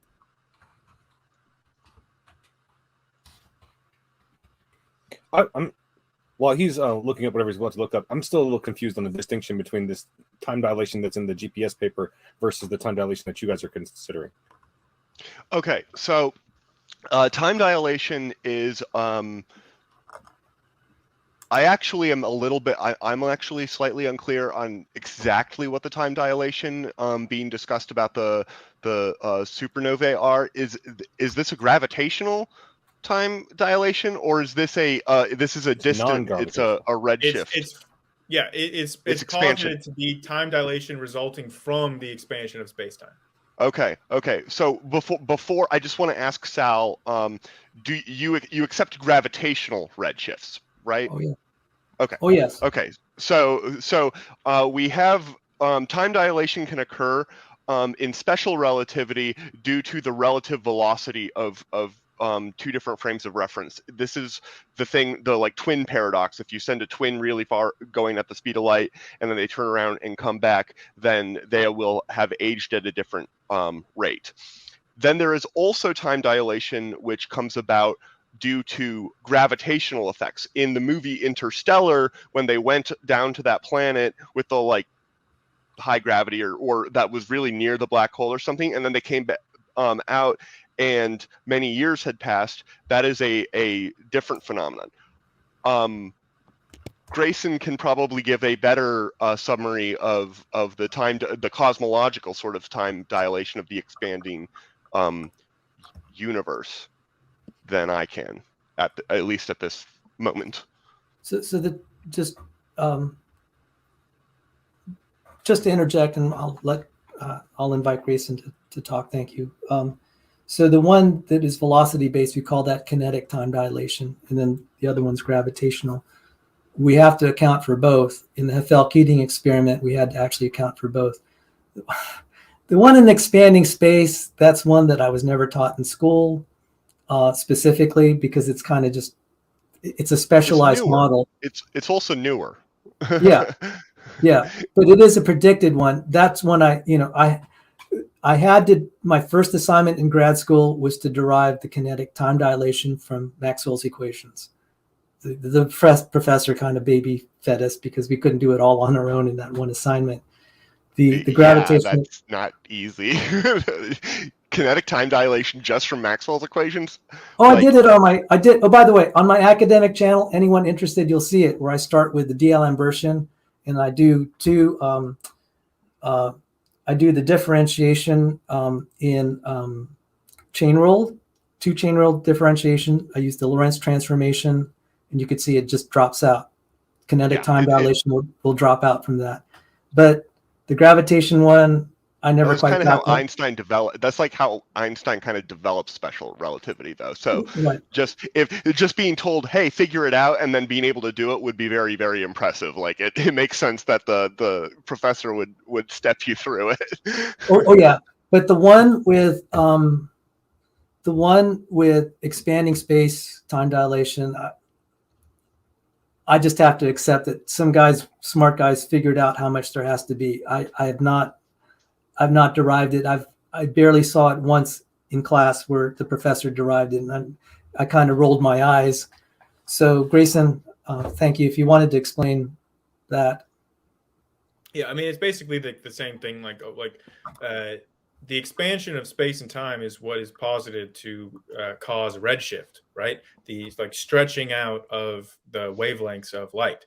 So in the same way that it's affecting like the space of the light is being stretched out and causing redshift, we would expect that if it's space time that is what is expanding, that the time would also be stretched. So if we observe like events like supernova that are happening very far away that are redshifted, then we would expect them to be happening slower.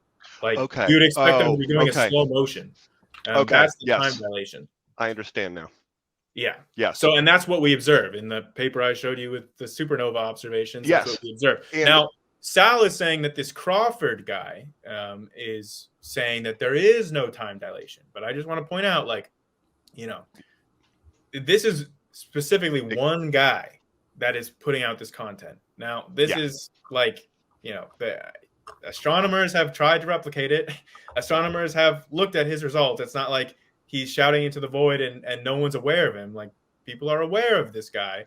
And again, like, there's a reason why his results stay with him. It's like, it's not some big conspiracy against him. It's like his results haven't been reproduced by anybody else.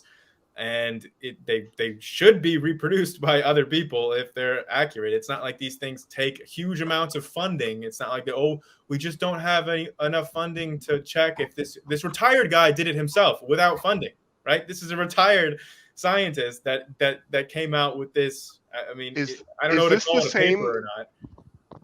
Is this the same David Crawford who got his doctorate from the University of Chicago? Because I don't know if it's this, because the paper David F. Crawford. Okay, so that's not the one that shows up on Wikipedia, because I wasn't. I wasn't able to. I am skeptical of this guy. I'm not discounting him because, like I said, I don't know where his calculations are going wrong, if they are. But the fact that other people haven't been able to replicate his results is a red flag for me. It's also a red flag that he's all alone in making all of these claims. And then it's just sort of like, you know, again, maybe in 50 years, we'll look back on it and say, oh, wow, we all were sleeping on Crawford. And Crawford actually ended up disproving time dilation. And he'll get his name in the annals of science forever. He was one of the biggest scientific names of our time. He's like Picasso. He's like, you know, and we're all ignoring him. He's like Van Gogh for our time, you know. And maybe Sal will be right. Maybe this is the biggest scientist of our era, and we just didn't know about it. But I personally think that his results are just kind of bunk. But you know, that's just because other scientists haven't been able to replicate them. And yeah, I mean, we have papers explicitly to the contrary, showing the time dilation from type 1a supernovas. And that's what Adam Rees got the Nobel Prize for discovering observationally. Okay. I just want to say to everybody in the chat, thank you all for joining us. And this is a time unlimited debate. We're not going to have a timer or any kind of a restriction on the time. So feel free to settle in and get comfortable. If you have a super chat or a question for one of them, please tag me at Atheist Edge. And please go ahead, guys. So my understanding, let me see if I can find my thing, is that you've got I'll just pull up. I don't know if you guys can see it. So if you have a type 1a supernova, then it's if this is time and this is luminosity, then it does something like this, right? Right. I might need to turn off my blur. And type 1a supernova are unique amongst things, as I'm sure both Grayson and Sal know here, but for the audience, if the audience is unaware, they are interesting and unique because they always occur in sort of the same way. They occur when matter is accreting onto I really hope I'm getting this one right, because there's several different types of supernova, onto a white dwarf, and when it reaches a certain mass limit, the supernova happens, and because it always happens at the same mass limit, they happen with the same profile and with the same spectrum as well. So what I believe Grayson is saying is that if you were to look at this curve from a very, very, very distant supernova, then it would appear stretched out. Is that roughly correct, Grayson? Yeah, sure. Yeah, so you would expect that to be stretched out, and he's saying that this was observed in the 2008 paper, and Sal is saying that Crawford's analysis disputes this because you have to do some processing of the raw sort of signal that you look at in order to get to some of these things. What Sal's paper is showing is that you have a similar effect, but for gamma ray bursts that goes something like that, and that when we look at the gamma ray bursts, we don't see that the gamma ray burst is getting way spread out. And so I think that paper is acknowledging that you don't the spread out of the pulse of a gamma ray burst has indeed not been seen. That is true. It has not been seen, but I think that the disagreement between Sal and Grayson is whether that is because it should be seen or if it is because it is being masked for other reasons. And so I think these curves actually also get dimmer because they're very, very far away. And so if it gets dimmer, then you're only seeing maybe if your threshold is here, then as it gets dimmer, instead of the pulse looking longer, the pulse doesn't really appear to get longer at all because your signal to noise ratio is only able to catch this little bit that perks up. That is my understanding based on a very quick sort of read through of the paper on the lack of time dilation signatures in gamma ray burst light curves. I think what Sal then further proposed was that when you do account for this phenomenon, there remains a residual deviation from the expectations. And so that would be something where I would, where that would sort of be the next thing that I would go to look for in this paper to see if I could identify that. So do both of you feel like I reasonably? Sure. Reasonably, there was one minor point. What Crawford goes further to say is because we're dealing with averages here, you can select data sets that will give you not that he's saying it's deliberate. What he said is the papers that detected it, there was a subtle circular reasoning. You're assuming the conclusion you're trying to prove. What ended up happening is they ended up, there was a selection bias in their picking that they didn't realize, that they're inadvertently picking the very things that would confirm. It's like a confirmation bias. And he picked that apart. And so what he tried to do is to show the entire survey without it selected. And you can kind of see in his paper, and this, I'm just saying, let's put this out on the table because the fact that we have absence of time dilation in the quasars, that's also disputed. there are two sides of this. This is what I'm saying is, at the very least, we should not see this level of disagreement among scientists. So regarding Crawford, he's not the same as David L. Crawford, who was University of Chicago. He was in Sydney. He did work at Cornell in the cosmic ray group. He has requisite background in this. Okay. And he has recently signed his protest against the Big Bang cosmology. There are 3 professors at my undergrad, George Mason, 3.5 really, but 3 that came out and said they don't believe in the Big Bang. Of course, it got my attention. I'm an undergrad there. And so to hear professors at your own university saying, well, what you're learning in the textbooks isn't right, it catches my attention.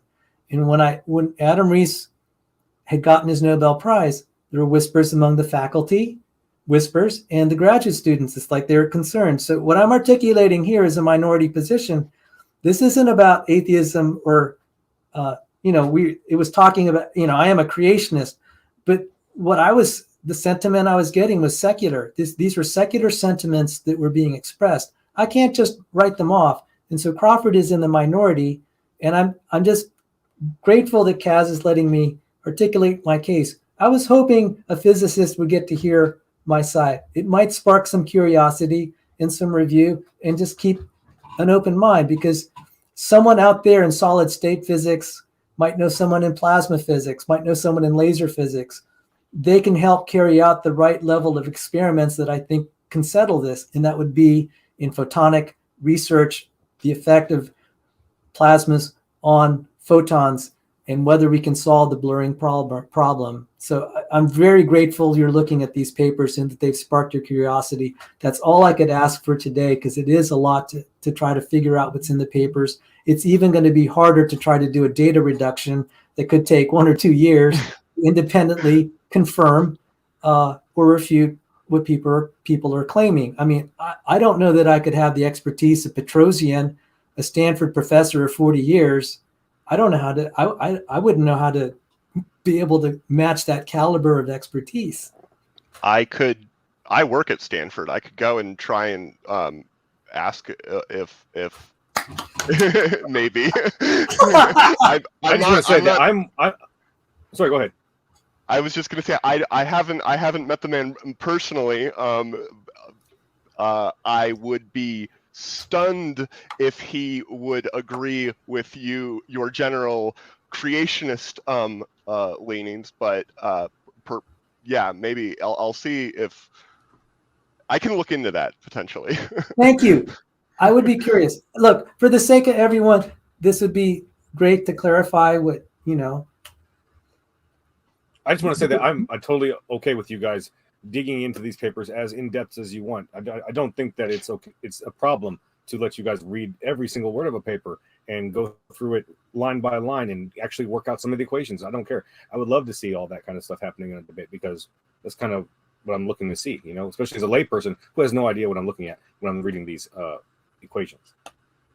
Yeah, so I'll just say, like, back in the 40s and the 50s, right? The consensus scientific view, that was when all we had were like some of the redshift observations. Obviously, we didn't have like the type 1a supernova, like the time dilation. We didn't have some of the stuff that we were talking about, but we did have like the correlation between redshift and distance, which is expected for an expanding space-time model. But that wasn't enough to convince a scientific consensus of the Big Bang model at that time. It was only in the early 60s, with the observations of the cosmic microwave background, that all of the scientific community, or virtually all of it, like 98+% of it, was like, oh wait, that's proof for the Big Bang enough for me.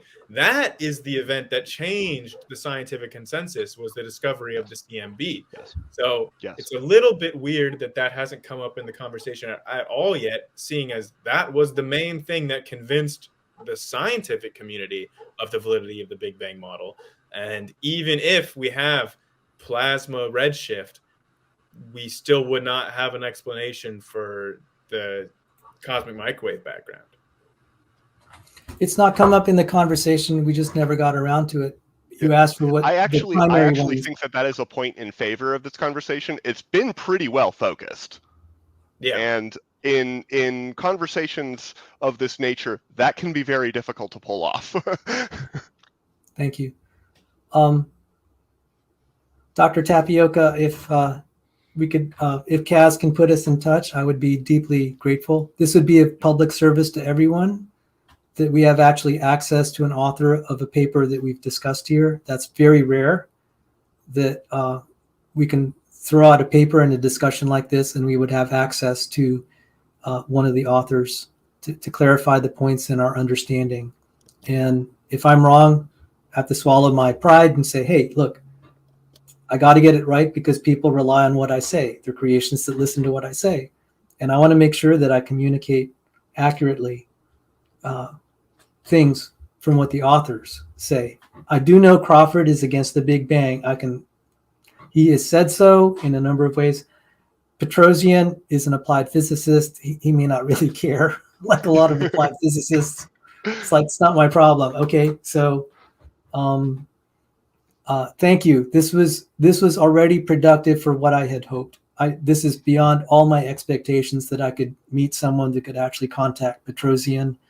And even better would be, I'm presuming Kosevsky is his student at the Marshall Space Flight Center. That would be fabulous. Yeah, I'll see. I'll look into it and see if that's doable. Sometimes, are we ready to wind it down? Yeah, sometimes affiliations don't mean that they're actually located there. So, but maybe I can send an email or something too. So, are we trying to wind it down and end it up now? I didn't necessarily want to imply that. I was just sort of trying to give a kind of understanding, big picture understanding of the points in the arguments so far, and to make sure that I kind of understood them, and to see if either Sal or Grayson wanted to disagree or clarify something about sort of at least my understanding. I'm happy to keep going on it. Well, so yes, far, I'd like to. Grayson, I'll tell you what I wanted to put on the table, and you wanted microwave background. I have one on the table for angular diameter. Okay, yeah, I'll do angular diameter. We can discuss that, but I just want to make sure of summarizing where we are at in the conversation. So initially I asked for what is the fact that contradicts the validity of the Big Bang model. We talked a lot about alternative models that could explain the same set of facts. And then we brought up time dilation, or the lack thereof, as being a fact that supposedly debunks the Big Bang model. But on a closer inspection of all of these so-called facts, we see that none of them are accepted as facts in the scientific community. There's some question of whether or not these things are even facts, like the lack of observation of time dilation. We just went back and forth on a whole discussion about whether or not that is even a true fact. So far, all of the facts that I've heard that supposedly contradict the Big Bang is either questionable whether or not they even are factual, or it's just a question of, hey, that doesn't actually contradict the Big Bang theory. The Big Bang cosmologists are well aware of all of the intergalactic plasma.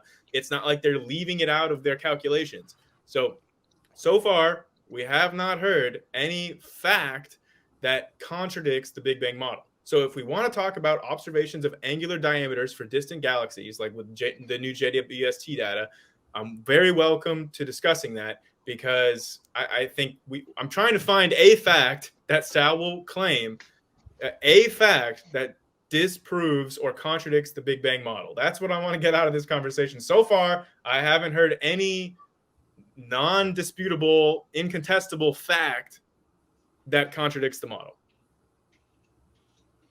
I certainly agree. I totally disagree with that characterization, and it's what you consider facts and what I consider facts. If you're gonna invoke stuff that you can't even experiment, you have said you don't even have facts that you can measure for expanding space in laboratories or the solar system. You have no incontestable facts. How do we know that supernova happened? What? Can we reproduce a supernova in our labs? No, we look up into the sky and we make observations to show that supernova exist. But according to your criteria, we would have to say supernova cannot exist because we have not replicated one in a lab. That's why your criteria of whether or not you can replicate something in a lab on Earth is not a valid criteria of determining whether or not something exists. It's just not. It's not a valid criteria. Could I finish my point? This sounded like a summary, and you're interrupting my summary. Is that okay with you, Grayson? Well, if you make something that, if you make a claim, if you're going to interrupt me just because you don't like it, then this is no basis of a conversation. I think, you know, you can dispute what I have to say. I would just appreciate you let me finish my point. Do I have the privilege of that? Is that okay with you? Please go ahead and make your point, Sal. That's fine. All right. I was just saying, you have no facts yourself. That's the irony. You have no direct facts of expanding space. You're claiming that it exists, but you can't detect it. That's a pathetic theory. That is a pathetic theory. If you're trying to say it's as good, if you're trying to make the Big Bang out as good as experimental science, it has totally failed. So you're demanding all these facts of me. I've actually provided experiments of redshift being caused in the solar system. In the solar system. With blurring. I asked you not to interrupt. In the solar system, we've had experiments, which is more than I could say for finding expanding space in the solar system. That's problematic. So as far as the scorecard goes, I actually have facts that are experimentally verified, which you do not have. No, Sal, I have facts that are experimentally verified that you do not have. The only thing that you have are observations that are subject to interpretations. Those observations I've shown, you have one side that says no time dilation. That's devastating. This is no longer equivocal evidence of expanding space, the very thing that you're appealing to. So by your standards of facts, I have a lot better scorecard in this debate than what you have. You have nothing, sir, except circular reasoning, speculation being represented as to the level of experimental facts. That fails. So this is why I need to interrupt you, Sal. I asked if I could finish my point without interruption. You're interrupting me now. So many points. So I want to say, I just want to say, Sal. I think just save your next point for his rebuttal, because you have been going on for a while, and he does have to get it. I try to let you finish your point, Sal, but then you end up bringing up 4 or 5 points, all of which I need to address because they're not true. That's why I have to interrupt, because you just keep on going and you don't just make 1 point and then let a discussion happen. You make 5 points. Okay. So like you've said so many things that need to be addressed, but you keep on making them. And that's why I need to interrupt, because I need to address some of the things that you're actually saying. You're saying that we don't detect the expansion of space-time, which I've already shown is not true. The 2011 Nobel Prize shows that we have observed it. You want to say if we can't do it in a laboratory on Earth, then we have it detected, which is logically faulty. Supernovas show that, okay? We have detected supernovas in the same way that we have detected time dilation, by observing them in the cosmos. And your so-called facts about plasma redshift, you're saying, oh, we have the facts because plasma does cause redshift. Guess what? That fact is not mutually exclusive. The Big Bang proponents also have that fact. They acknowledge and they account for that fact in their models. You claim they haven't accounted for them, but you have not provided any evidence that they have not accounted for plasma redshift effects. If you can provide some, I'd be happy to see it. But that evidence is all blurring. We see blurring effects in all of those experiments. That's why the facts do not count for your side. And finally, you said our side has evidence of lack of time dilation. That's not a side. That's one guy, one singular individual. That's not a side. That's not saying our side. There's one guy. It's Crawford, and his results are not reproduced. You don't have the facts, Sal. The score sheet, you haven't provided any facts that disprove the Big Bang. Not one single one. All right, go ahead, Sal. May I respond? I gave Petrosian and Kosevsky. You don't just focus on supernova. There are other objects that are subject to time dilation, including gamma ray bursts and quasars. So you have just mischaracterized what I put forward. Okay, I'm just calling that out. This whole thing about getting a Nobel Prize, there have been Nobel Prizes overturned. That's not proof. In physics, have there? But I'm not. There was I'm one not in saying... chemistry. There was one in chemistry. There's been some in physiology. As far as Yeah. physics, there was someone who was a real enemy of Einstein, and he won the Nobel. I don't know his specific research. We'll have to look to see if there was anything overturned in physics. That would be interesting. I am aware of one in chemistry. Fritz Schaefer had overturned a theory in chemistry. Okay, so Sal, if you can overturn the observations that won a Nobel Prize, be my guest. If that's what the claim that you're trying to make is that Nobel Prize will be overturned, I'd like to see it. And so far, I haven't seen any evidence to the contrary. I mean, I've seen one guy making claims that are not reproduced by anyone else. I acknowledge you're not seeing it, and that's fine. Okay. It doesn't mean you're right. So you want to talk about the angular diameters kind of thing? Because all of that. Okay, I will. Can I? I'd like to just in passing mention the cosmic microwave background radiation. Richard Liu, distinguished professor of astronomy and physics. I would appreciate a fact check on Richard Liu, University of Alabama. If spell Liu. Lieu.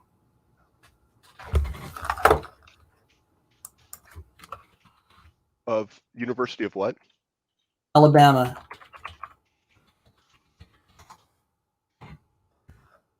Okay. Yep. Like 200 peer-reviewed papers. Distinguished professor of physics and astronomy. So he's no slouch. He is questioning the Big Bang. The fact that he has had a distinguished publication record despite his opposition, I think that's very respectable.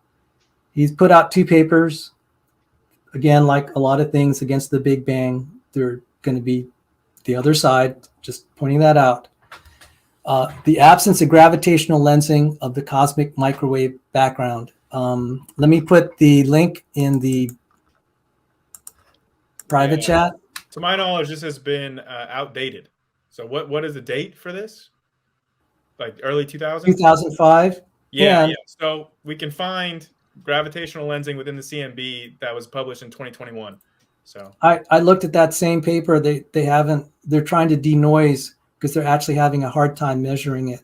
So again, whenever we closely examine these facts, they kind of crumble and fall apart. No, I don't characterize. Okay, that's the way you characterize it. That's fine. I respect that. But there are 2 sides. We can, there's nothing stopping us from talking to Richard Liu and finding out. Okay, let's do that. Is he going to retract the paper? That's the fair thing. Because I looked at the stuff that was in 2021. They're saying, oh, there's so much noise. They had to make a simulation to simulate what it would be, what gravitational lensing would look like, because they're not actually able to find it. If we're not able to find, if there's the absence of gravitational lensing, that means, okay, just for the reader's benefit, that microwave from the cosmic microwave background is going to be passing through galaxies. You should see, like if you've ever seen on a rainy day and you're driving the car, the rain droplets on your windshield are lensing the light coming in through your windshield. So by way of weak analogy, as microwave radiation passes through the vicinity of galactic clusters, you should see distortions. Richard Liu says this is the absence of it. Now, this paper I tried to read, it was impenetrably difficult, but he's a qualified expert. He also said there's also an absence of shadows in the cosmic microwave background. The cluster should be causing shadows. That's been contested, but we have the privilege, if he's still alive and willing to talk to any of us, Dr. Mike here might have the best leverage to reach out to an academic and say, hey, do you retract or do you stand by your results of 2005, the paper absence of gravitational lensing, the cosmic microwave background? I will say somebody can disagree with the conclusions of a previous paper without having to be in a position where they retract it. Limited information, just because a paper's conclusions might be disputed later, does not necessarily mean it should be retracted. Retraction should occur due to incompetence or misconduct, not necessarily being wrong, you know, being mistaken. You being can be wrong. mistaken. Yeah, not necessarily being wrong. I'd really like to read something right now. It's from it's just like one sentence from the ESA, the European equivalent of NASA, using data from ESA's Planck satellite, which came out after Lou wrote his article in the early 2000s. So, using data from the Planck satellite, cosmologists has been able to measure the gravitational lensing of the cosmic microwave background over the whole sky for the first time. That was from 2013, and this page on ESA was last updated in 2019. So this has been observed. So there you go. And then the 2021 that I cited, it said we're not able to see it clearly. And I looked at some of those diagrams. They had to fake the lensing. So I would be curious. Now, my email is alumni Johns Hopkins. I might have some leverage. I don't know. It's not much. Do you still have an EDU account? Yes. I mean, that's like most of the ball game, right? Yeah. Hopefully you'll recognize it as Johns Hopkins. So I may write him. So this has been I'm just throwing it out there. So We'll just see. There's also the axis of evil. This is about all I could say about the cosmic microwave. Lou did point out that the initial predictions were off by a factor of 10. So he argues this is revisionist history. I don't have that much more to say on the cosmic microwave background. You gave some good opposing viewpoints, Grayson, and I respect that. That's great. I'm glad the viewers can hear what you just said about so the axis of evil is questionable whether or not that even exists. What Sal is referring to with the axis of evil is a specific measurement that may or may not have happened. Like, people don't even know whether or not this is a real thing, but it's a measurement within the cosmic microwave background that is supposedly in line with the plane of our solar system. So Sal is trying to use this to make this argument that the CMB is not cosmic, it's local. So it's something that has to do with our universe. Now, again, there's a controversy of whether or not this axis of evil even exists, and whether or not even has been measured. This is what I keep saying. When we try to examine the facts that Sal brings up, they crumble. They're not facts. They're not concrete. They're all tenable. They're all disputable. He hasn't brought up anything that is not disputed within science, because he's bringing up and then in our debate, he brought up the axis of evil, and Leo pointed out that it's only observed within 2 out of 1,400 different ways of observing the CMB. So it doesn't even exist objectively, or it hasn't been verified to even exist as a problem. So there's that. There's the fact that he said, the predictions were off by a factor of 10. What he's referring to with that is that saying that the predictions by Alpha saying that the background was 5 Kelvin. And when we measured it, it was 2.7 Kelvin. And then when you take a look at the energy because of the equation, that's like a factor of a magnitude of scale or something is what he wants to say. Although I think he's trying to use Gamov's number, which I would never use, because Gamov. Yeah. Can we do a fact check on the axis of evil? He's really trying to dismiss it and saying it's crumbled. Yeah. You can easily go to the Wikipedia article. There is a quote from Lawrence Krauss, who's an advocate of the Big Bang, and you can put that there. If it's all right with you, while they're looking up the fact check on the axis. I wasn't finished. I was going to make my point about so the prediction of the cosmic microwave background is not just a quantitative prediction, right? It's not just saying, what's the temperature of it? It's predicting, hey, if the Big Bang is real, we should observe this cosmic microwave background. It independent of what temperature that they were trying to ascribe to it, because obviously this was a prediction made in the 30s and 40s when they did not have all the data that would be necessary to make such a quantitative prediction. It's the fact that they predicted the existence of the cosmic microwave background. That's the key. They predicted it existed. Okay, as part of a static or a steady state universe, there would not be a cosmic microwave background as a part of your predictions. It was predicted by the Big Bang model. Even if you want to say, they got the temperature of it wrong, so what? They got the existence of it right. That's the prediction. It has to be to the exclusion of other. I'd appreciate if someone could read the quote by Krauss on the axis of evil. I would not. Would that? Is that fair? It's. I don't see the quote on. Yes, I do. Sorry. It's that one. So Lawrence Krauss, I'm reading off of the Wikipedia page, Axis of Evil in Cosmology, which, by the way, not a term that I had heard before this conversation. I had heard of the effect, but I had not heard of the term, and it's a great one. Quoting Krauss from a 2006 article, the new results are either telling us that all of science is wrong and we're the center of the universe, or maybe the data is simply correct, or maybe it's telling us there's something weird about the microwave background results, and that maybe there's something wrong with our theories on the larger scale. Yes. To me, that's not crumbling. It's something we should know. From And 2006. I'm just going to point out something. Is it? Oh, you go ahead, Grayson, then I'll speak after you. Yeah. I don't see how that quote helps your position out at all, because clearly it's from 2006. We've since looked at the data, and there is still controversy. Like, it's controversial. In 15 years, people still don't think that this is correct data.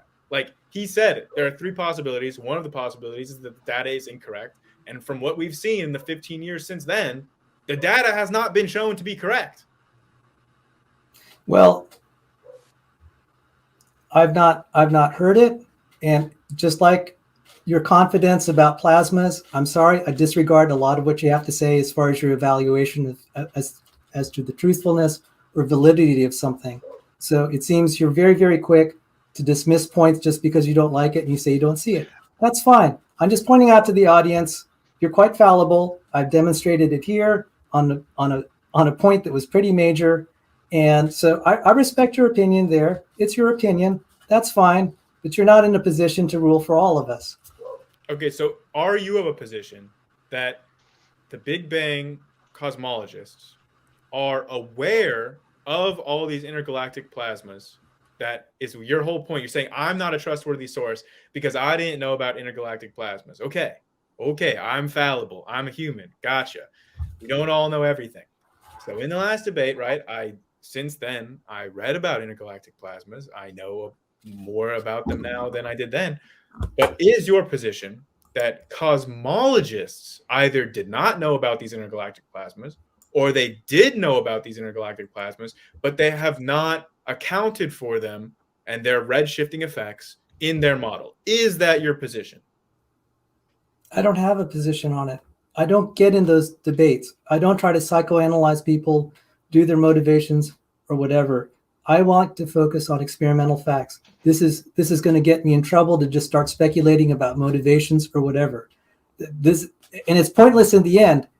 The discussion is not, okay. Did they ignore this or that? The issue is, what are the facts? Right. What are the other thing is, what are the experiments that may resolve this? Before we go to the other thing, let's just, okay. So are you disagreeing, right? I'm not talking about intentionality. I'm not talking about conspiracy or anything, or I'm not talking about any kind of thing on the scientists themselves. All I'm asking is, have they accounted for the redshifting plasma effects in their math? Because they're obviously aware of them, right? They are aware of these intergalactic plasma. So I don't know. Yes or no? Are they accounting for it in their math? They are. I'm aware of it, and it's not my field. It's They are aware of it. So are they accounting for those effects in their models? Yes or no, Sal? I don't know. Okay. So if I don't know. If they are I would like to see how much, where's the figure for the amount of energy that is lost and the amount of redshift that is induced? Because if it's passing through a plasma, I gave an experiment, it shows there's a redshift. Whether it's blurred or not, there is a redshift. Do they account for that? How much of a redshift? Where is that in any equation? If you could cite it in a paper, that would be great. That would be proof that they account for it. Right now, you've just said that it's there. So how much energy have they done this? What are their calculations? And you could put a paper, and that's fine. Thank you. Okay. And I'll say they've accounted for it. Doesn't mean, they've tried to account for it. Doesn't mean that they're correct. Sure. They've tried. That's fair.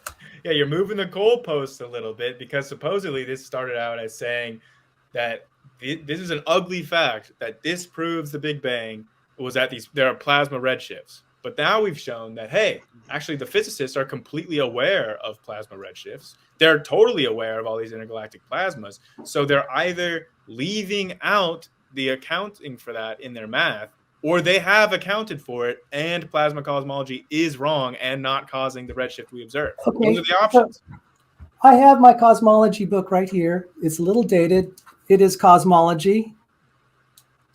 Barbara Ryden, that's where I studied cosmology from. Now, this was in an engineering school, not a physics school, that I got my applied physics degree. And we have here the Hubble law.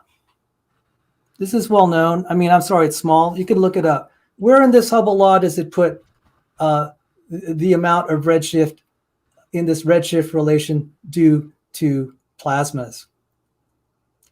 Where is it in this equation? You can look at any version of the Hubble law. Does it have, like, this is the amount due to expansion, the amount due to plasmas? So where is it accounted for in the equation? Right. So where is it accounted for in the equation? It's just like, is it, you put 0 there? Okay, that's fine. If it's just because it doesn't blur, they're going to put 0. But I'm saying that's not quite too rigorous, in my opinion. Right. So, yeah, if they assume that it's negligible, that assumption would have to be based on some kind of reasoning or evidence. I would agree. So what year is that book from that you just showed? Barbara Ryden, this is Introduction to Cosmology.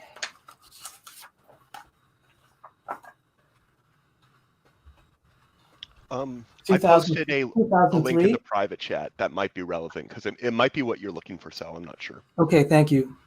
That's fine.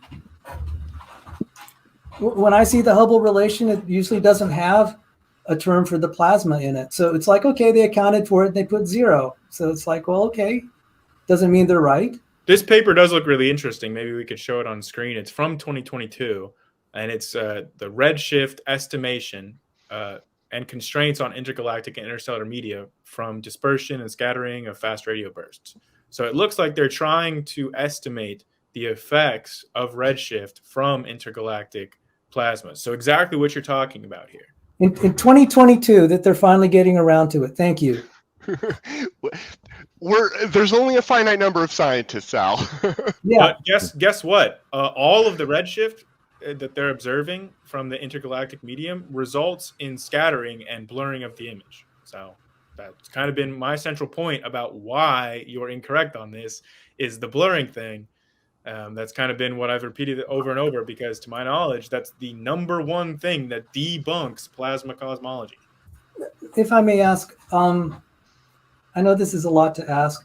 Have the papers in the private chat been put in the public chat, just so they're publicly available? That's a good question.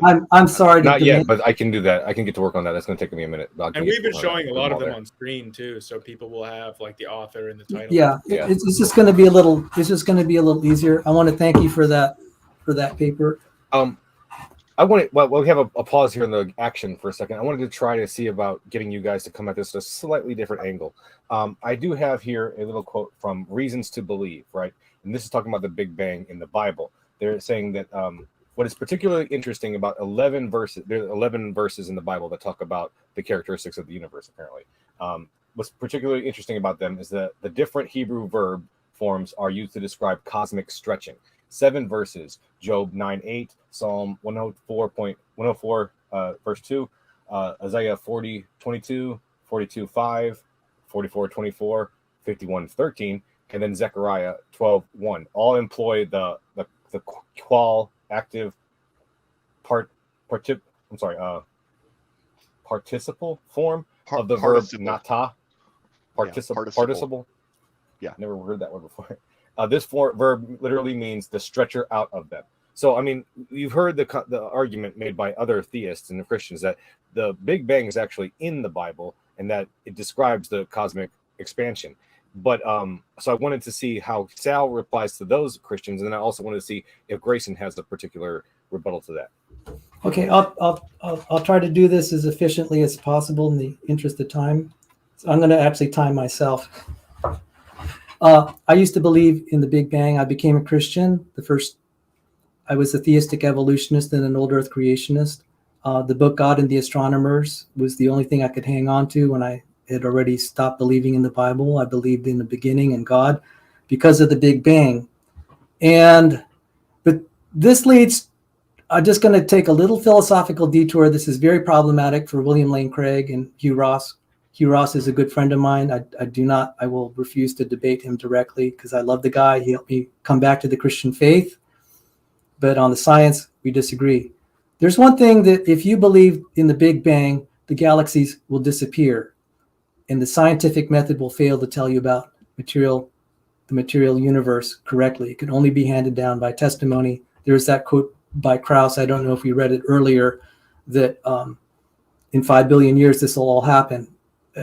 This is a bad philosophically. The other thing is the Big Bang right now is supported by the inflation model, which leads to the eternal inflation model. You can Google eternal inflation. It implies a multi-universe. As a Christian, do you think there are multi-universes where there's a universe out there without Christ and one with, and then one where Christ didn't die on the cross and where one did? This is very philosophically problematic and theologically if you just look at the entirety of the Big Bang model, and it's now leading to multi-universe theories. One reason I became a creationist is when I actually studied the cosmology, I said creationism's no more outrageous than invoking multi-universes. And thank you for the comment. And I just wanted to share, I came from a theistic evolution, Big Bang background. I totally respect my old Earth creationist brothers. And I'm not like other young Earth creationists that are very, very hostile to old Earth creationists. To this day, I love Hugh Ross like a dear brother. I do not speak evil of him. I will disagree. Thank you. So Kaz, was the question essentially like, what do I say to the Christians that say that like the Big Bang is consistent with the Bible? Right. Okay. Well, I don't think that the Big Bang model is consistent with the Bible. I mean, there's numerous reasons why not. I mean, first of all, I think that in the Genesis model, all of the stars and planets and galaxies are all created on day 4, which is after the creation of the Earth and plants and everything. So I think that alone is in contradiction with the Big Bang model of how the universe developed. So I don't think or how the solar system is compatible with the Big Bang. But specifically with this word of God stretched out the heavens, because I hear Christians say that sometimes, saying, oh, look, the Bible predicts redshift. It said that God stretched out the heavens. In which case I would point to the fact that in every single use in the Bible of that terminology, it's always past tense. It's never God is stretching out the heavens. It's always God stretched the heavens out in the past. Every single mention in the original Hebrew or Aramaic or Greek or like it's all past tense. So the fact that we can currently observe, like how Adam Rees did and won the Nobel Prize for, he observed the current effects of the expansion of the universe. So he observed that the universe is still expanding in an accelerated rate of expansion, which obviously is in contradiction to what the Bible said about how God stretched the universe out in the past.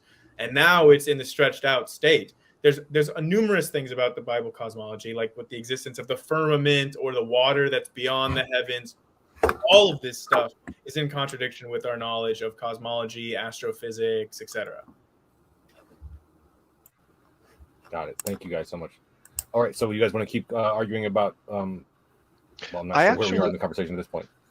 I had a topic popped into my head that I was wondering if Grayson and Sal would like to discuss. When I was in grad school, as part of my second round of comprehensive, it doesn't matter. I had to do an in-depth study of a field outside of my area of expertise and write like a review paper for it in order to continue on in the program. And the topic that I chose was planetary migration, actually, in gaseous protoplanetary disks.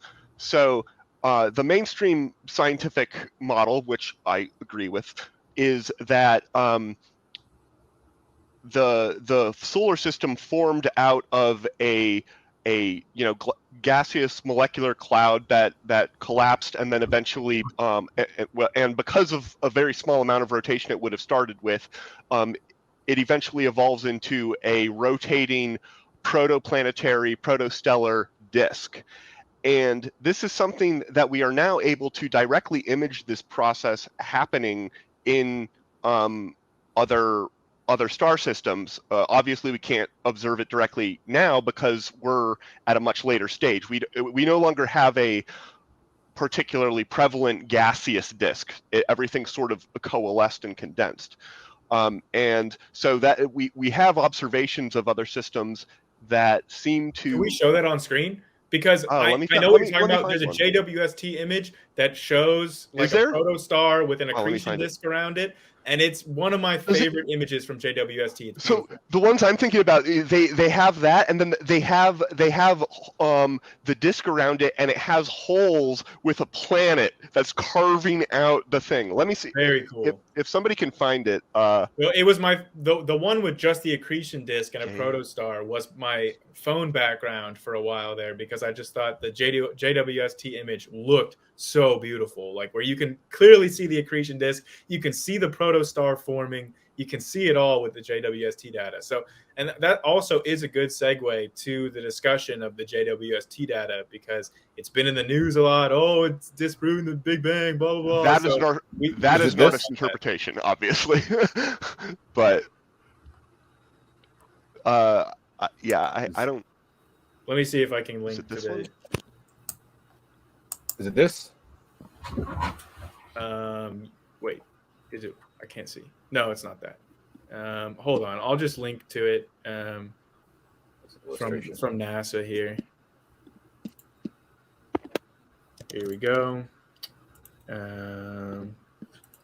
But yeah, I mean, we definitely should discuss some of the JWST stuff, because they use JWST observations and data in the first debate, and we didn't really get to address it with like the angular diameter issue, and Sal brought up the whole thing with basketballs, so maybe we could talk about that angular diameter. Did you see the link that I sent, Kaz? Oh, that's interesting. I haven't seen that one before. It looks beautiful. You can see the actual disk itself right in the... Yeah, we're seeing it edge on, right?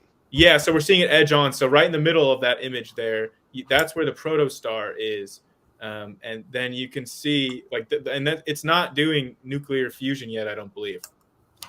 But you can see the forms of gas that are accreting there, and you can actually see the side of the accretion disk, which is obviously what's predicted in the planetary formation models that we have currently.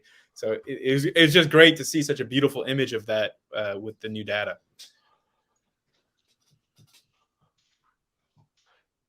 Yeah, that's amazing. The first time I saw that, because I saw that in the Google image results, and I thought that was an artist's interpretation. I swear, it's so pretty. Yeah, that's the real picture from JWST. Obviously, like the colors are added and stuff. It's a composite image, but it's from the actual data from the JWST satellite. So basically, if I'll just summarize the argument for the angular diameter, the idea is that in like a classical Euclidean kind of universe, we would expect that as you see objects get farther and farther away, they would get smaller and smaller, right? That's the idea. Their diameter would decrease with distance. But with the models that we have for like the universe with redshift, if you were to take the same object, like a basketball, and it gets farther and farther and farther away, eventually that light is going to start getting redshifted. So the object is actually going to reach a point where it stops getting smaller. And as it starts getting more and more redshifted, the size of the object, the apparent size of the object that you can see, will start getting bigger. So you would expect to see this turnover where it goes from getting smaller and smaller and smaller to going bigger and bigger and bigger as it gets more redshifted with distance. And so Sal is making the argument that the JWST data that we see violates this prediction of the Big Bang, because the angular diameter that we see for the objects that are very, very redshifted in JWST is not getting bigger and bigger and bigger. And so it's roughly the same size as the more local observations in terms of angular diameter. So That is the observation. And Sal, feel free to correct anything I said, but I'm just trying to make it the point quickly of like, that is the claim. Correct? It leads to two ones. One is the angular diameter problem, and then the other is the surface brightness. I have slides, if I could share them with you on this. And not that I have to bring it up. Leo's counter was terrible. He was incorrect. But let me just show what I had from the debate, because I had to work pretty hard to get this so that people could understand efficiently what Grayson described. And to the, at this point, please feel free to, discuss, because this is a little bit tough. So this is just the opening thing, and I'll explain where I'm going. I said the Big Bang expanding space model fails the angular diameter test, and I should also say the surface brightness test. So in standard, I have to credit Rebecca here. She's the one that found this. I'm the one who elaborated. So angular diameter is kind of easy. That pink theta, so if you have a basketball, it's the physical, it's what physical measurement you can make. You don't really know the physical. If you don't know the physical size, you do have something objective. This is how big it is in the sky. That's all that angular diameter is, essentially. It's a measure of how big it is in the sky. And so in Euclidean, as an object like the basketball, and we presume it's the same size, as it gets farther, it's the same physical size, but its angular diameter theta gets smaller. That's what you would expect. However, in the Big Bang, this is by way of analogy. At some point, at the angular turnaround point, it's going to start to get bigger. All right, this already is a little bit disconcerting, but that's their model. I didn't make it. So if I got this from this diagram. I added the basketballs. This is from Science Asylum. I need to give credit to him for this. But this is just showing what would happen to your basketball. And the x-axis is the amount of redshift. And so this angular turnaround point happens at about 1.5, roughly.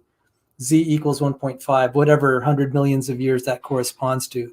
Now, if I remove the basketball, it's really supposed to be the galaxies. So the assumption is you have the same size galaxy that is represented how it will look. That's clearly not the way it looks in the Euclidean world. Now, going back to that diagram that Rebecca provided, this is just by way of analogy what would happen if you're in the Euclidean space. The basketball would just keep looking smaller and smaller the higher your redshift. Well, redshift is a proxy for distance. And Rebecca and I have already agreed redshift is a proxy for distance. We're not questioning the redshift distance relation. So this is just plotted in redshift, not to scale. This is just to help you conceptualize it. The Big Bang, however, says the basketball will get bigger, so to speak, and you could put the same size galaxy. This is just figure of speeches here. And where we got this, they advocate the tired light model. They say if you put a correction for tired light, you'll get some effect of it not getting quite so small. It'll actually distort the image. Not blur it, it'll distort it by making it look bigger. And just relating the two graphs, you'll see the one there from Science Asylum at the top in black. This one is from a collection of data from a variety of telescopes, but the red dots are from the James Webb Telescope. What we would have hoped to see, and I've actually seen this on pages, this is a test of the lambda CDM Big Bang model. So that's not the only Big Bang model, but this is this is kind of the preferred model now, lambda CDM. And you could clearly see that the data points do not align with it if you assume the same size galaxies. Now, Leo in the debate said I omitted facts. That wasn't true because you do not adjust the angular diameter based on your model. You just measure it. And the measurements, at the very least, do not look good.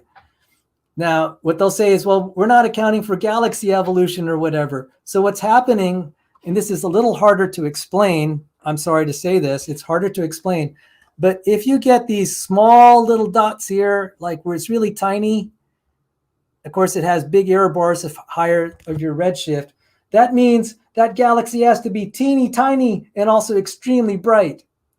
And Rebecca quoted that you're going to have teeny tiny galaxies of impossibly dense. Now, it was for different reasons, to be fair. Ivo Lave, she cited this Nature article that came out recently. In fact, a week before the debate, Ivo Lave says, we have these impossibly dense, impossibly small galaxies, because otherwise, in the timeline. But for a different line of argumentation, you can also say impossibly dense and possibly small based on this angular diameter diagram. And I can elaborate on that a little more. One of Lave's other people said, this is a universe breaker.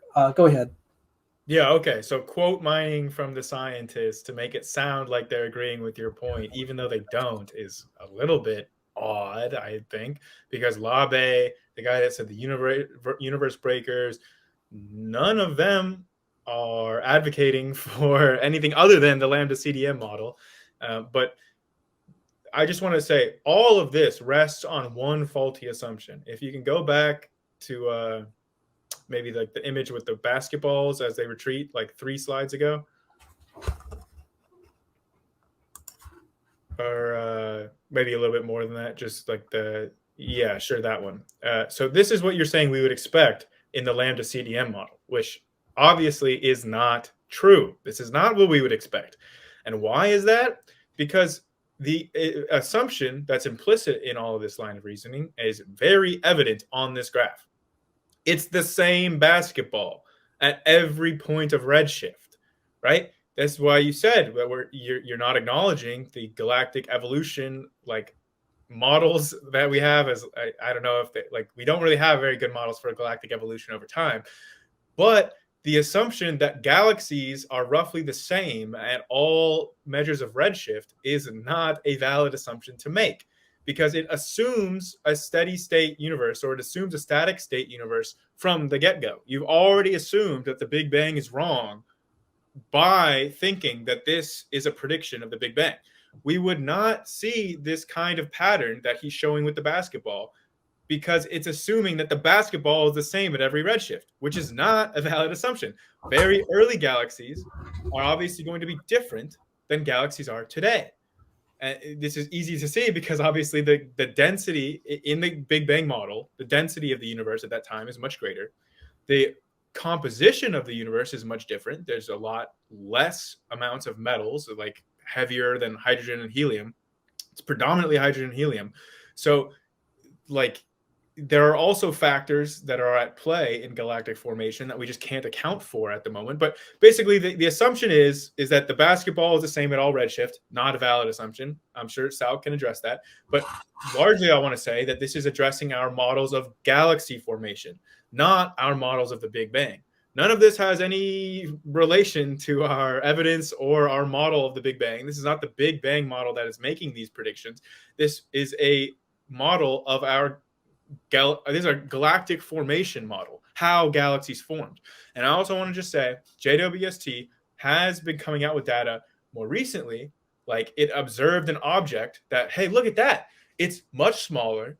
It has a much higher surface brightness. It has a much higher density. It checks out exactly like the objects that we're seeing in this very redshifted area of like what he's pointing out, this data that he's saying these impossible galaxies.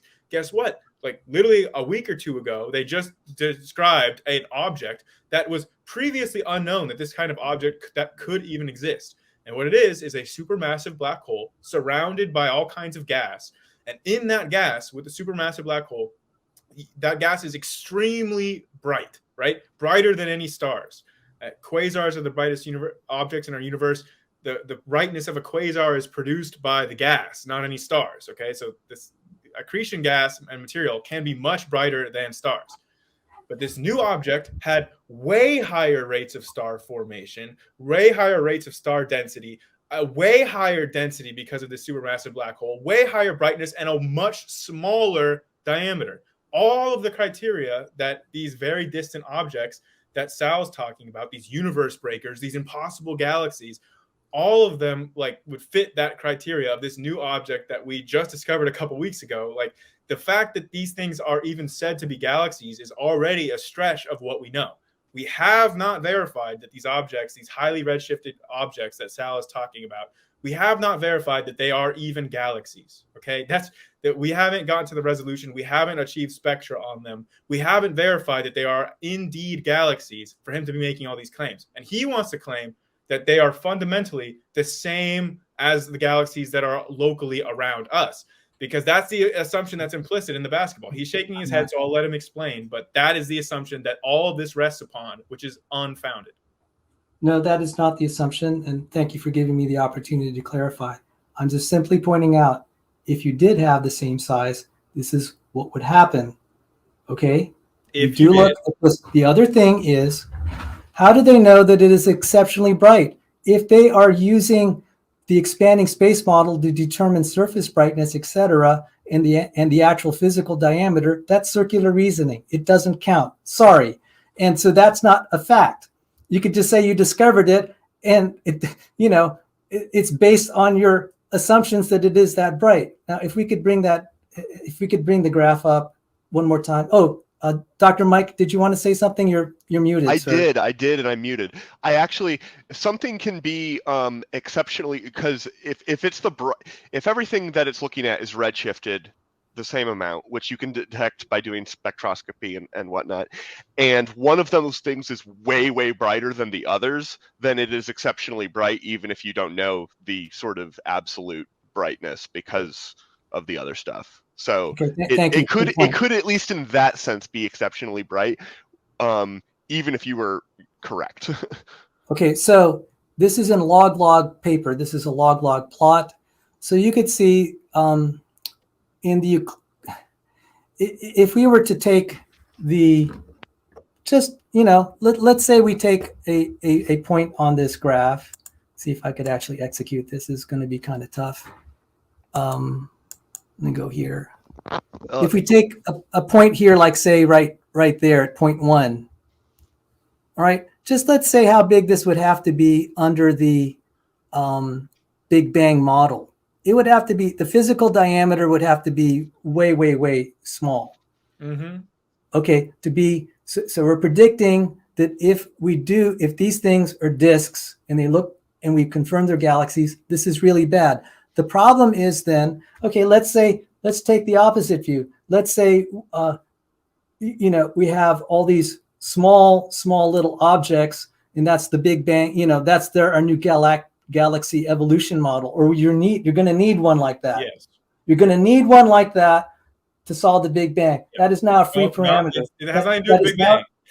Okay, you're going to need that to be able to get it consistent with the Big Bang. That is now a free parameter, because you want to have a Big Bang model that agrees. Well, I reject with your characterization right there. It's not in line with the Big Bang. It's in line with our observations. We currently do not have a very good model of galactic evolution, but I will tell you the model we do have starts with very small galaxies. That's the model we have. And now I'm saying we don't know if this model, like our model for galaxy formation is not, there's not a high degree of confidence in that model. There's lots that we're missing out on, but it has nothing to do with the Big Bang. Where is the justification that it begins with very small galaxies? Do you have any citations that it has to begin? That is our current model of galactic formation. Do you have any papers for that? Currently, the model is that the small galaxies merge into bigger galaxies. That was I asked if you had citations for that. Do you have citations for that? I didn't bring a whole bibliography, Sal. If you want me to Google it right now, I can. But it's literally like anyone that knows anything about galactic formation or the models there could clearly see. I'll just go to Wikipedia. I mean, I will also say, I when I was looking for the JWST pictures, I saw on and this is from a PopSci article, so this is not a citation that is what you're asking for. But if I were to find it again, maybe I'd be able to find a citation from it. I don't know. That it was quoting other scientists as saying that our early models have very small galaxies, and in fact we found a few surprisingly large ones with JWST, but I don't know if I have a citation for you. Okay, thank you. Because that is not something I know much about. Galaxy formation is not something I know what a Lindblad resonance is, but that's not really so now this leads to one problem that Michael Disney, who's I'm going to cite Michael Disney here. If you could do a fact check on Michael Disney, there's a Wikipedia article. I'm going to cite Michael Disney. He seems to be. Oh, incidentally, could you show my screen? This is for Dr. Mike.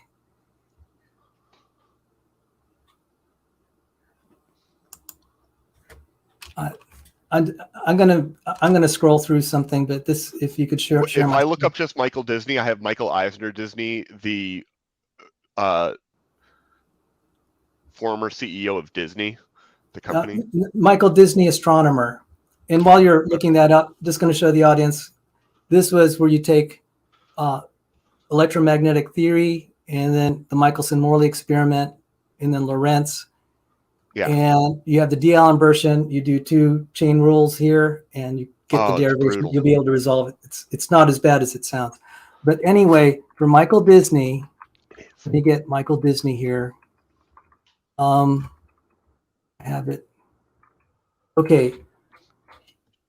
That thing with angular diameter. So when you have, we kind of know it with projectors. Okay. This is just by way of analogy. So to get a larger image with your projector on a screen, you put more distance between your screen and the projector. But the basic thing is you lower the apparent surface brightness, the larger you have to make the image. So this whole thing with the expanding basketball, it has to be very, very dim. It actually grows exponentially dim, like to the 4th power. It's a big number. Same object, yes. Okay, it's similar logic. Now, Michael Disney said, Tolman calculated that the surface brightness, i.e. the apparent brightness per unit area of receding galaxies, should fall off in a particularly dramatic way with redshift. So dramatically, in fact, that those of us building the first cameras for the Hubble Space Telescope in the 1980s were told by cosmologists not to worry about distant galaxies because we simply wouldn't see them. Imagine our surprise, therefore, when every deep field Hubble image turned out to have hundreds of apparently distant galaxies scattered all over it. The omens do not necessarily look good for the Tolman test at high redshift. If expansion were to fail, then so would the entire superstructure of the Big Bang. So right there, he's expressing skepticism of expanding space. If you read the entire article where this came from, it's cosmology, science, or folktale. So then why is it that when we actually do the Tolman test for surface brightness based on data that we've gotten since 2007, it has not disproved the Big Bang? Why is that? I think it has. You're seeing stuff you're not supposed to see. Let's fact check that, huh? Let's go ahead and fact check that. The only way you can resolve it is to assume the objects are small. I went on Wikipedia for Tolman surface brightness test right before this conversation, and I read up on it just so I can make sure that it is not in contradiction with the Big Bang. And there are numerous studies on this conducted on actual data doing the Tolman surface brightness test, and none of them have been able to rule out the expanding Big Bang model. Is this correct that it doesn't confirm the Big Bang model? Is it an area of tension, Grayson? Because for example, I will say it didn't directly come up so much before, but as far as I know, last I looked into it, there is still significant tension in the Hubble constant, for example. So with the Tolman surface brightness test, like there is contention about whether or not what it can even show, because basically, like at first it looked like it debunked the static universe, but then they showed, wait a minute, actually it doesn't debunk it. The static universe can still accommodate these results. And then they showed, oh hey, look, it actually like it supports the static model, but it can't rule out the expanding model. And so far, no test of the Tolman brightness test has been able to rule out the expanding model. Some of them have claimed to rule out the static model, which was then later revoked as saying that it can accommodate it. But so far, it looks like all of the Tolman brightness tests that we've done have either been able to accommodate both a static and expanding model, or have not been able to disqualify either of them. So so far, it is It's not like it doesn't tell us one or the other model. It's a non-distinguishing test at the moment with the data we have. So how do you count all? I mean, what? You said all. So if I cited something from the Royal Astronomical Society, Oxford University Press, and just because it's written by Eric Lerner, you said earlier on Rebecca's channel that wasn't a refereed journal, it wasn't peer reviewed. I fact checked that. You said it wasn't. You said it was an editorial article. It's a journal article. So how are you counting what all is all? Well, I'll just go right I here. think you need to qualify. I mean, first of all, okay, look. A non-fact on her channel. Wikipedia, that myth is still circulating that wasn't a peer-reviewed paper. Let me respond. Okay. So I know that people have their problems with Wikipedia, all right? But Sal, I know you are a defender of Wikipedia. I know you like using Wikipedia. So when we go to the Wikipedia page for the Tolman Surface Brightness Test, it says this page is a comprehensive summary of all work done, right? So, I mean, you can say that the Wikipedia article is wrong, but I'm just pulling my information from this page, which says it's a comprehensive list of all the work that's done on the Tolman test. And it goes all the way up to 2021 in what the studies that it's citing on this page. And they're saying it's inconclusive. And just to address the point with Eric Lerner, I do think that page certainly does, like the monthly notices from Oxford publications of astronomical society, whatever the term is. I acknowledge that they do post like peer-reviewed articles. I don't know if the one by Eric Lerner has been peer-reviewed. I still don't know if that's true. But I want to say Eric Lerner is like kind of a quack. I mean, he doesn't have a degree in this, right? He's a layperson. He's a science writer. He does publish. I mean, he does try to do these scientific articles. I don't know if any of them have passed through peer review, but he has published in this monthly notices of the Astronomical Society, whatever you want to say. I can't fact check whether or not that's been peer reviewed. But the point I want to make is that he's an independent researcher, right? He's got his own company where he's trying to solve nuclear fusion. So if you believe that Eric Lerner is legitimate, like maybe in 50 years we'll be reading back on the textbooks and say, hey, Eric Lerner was he was the Einstein of our time. Not only did he debunk the Big Bang, but he also invented nuclear fusion energy. And maybe he's the brightest mind of our generation, and we're all sleeping on Eric Lerner, but somehow I doubt it. So this was the article in question. You said on Rebecca's channel it was an editorial, and I dispute that. But we have it on tape that you said that. She was kind enough not to go there, but I have to go there. Do you retract that you said that's an editorial? It says right there, journal article. Yeah, so journal article. So do you retract that you said it was an editorial? I have you on tape saying it was an editorial. Well, I don't retract that I said that. Sorry, I accidentally clicked the wrong tab. They're all getting small and smushed. No worries. Well, yeah, it says journal article. I don't know if it was an editorial. I don't know what it would say there. If it would say editorial. So what basis did you come up with? What basis did you come up with that it was an editorial? Except just, was it your own prejudice? I mean, how did you know that it was an editorial? Why did you make that up? Because it's the monthly notices. Right? Like it seems like they publish editorials. They publish, like, if you want to like talk about something that's pertinent to the Royal Astronomical Society, it's not like they're only publishing like experiments or studies. Like they're publishing like people's thoughts on these topics too. Okay, monthly notices of the Royal Astronomical Society. Yeah, and just so you clear, the Royal Astronomical Society is one of the leading journals. One of the world's leading astronomy journals for 100 years. Yeah. So, and you're saying this is an editorial. How did you, what was your methodology? See, this is what I'm trying to get at. You just say stuff that's kind of off the cuff, just like you did with, I don't see how there are no plasmas in space, or whatever you said, like, it stopped being a plasma if it's fault, if if it So where's your becomes evidence that sparse. this was peer That reviewed? was false. That was off the cuff. Was this an off the cuff thing too? We were just kind of dismissing articles, just saying they're editorials, and we have it on tape. You said this is not a peer-reviewed journal.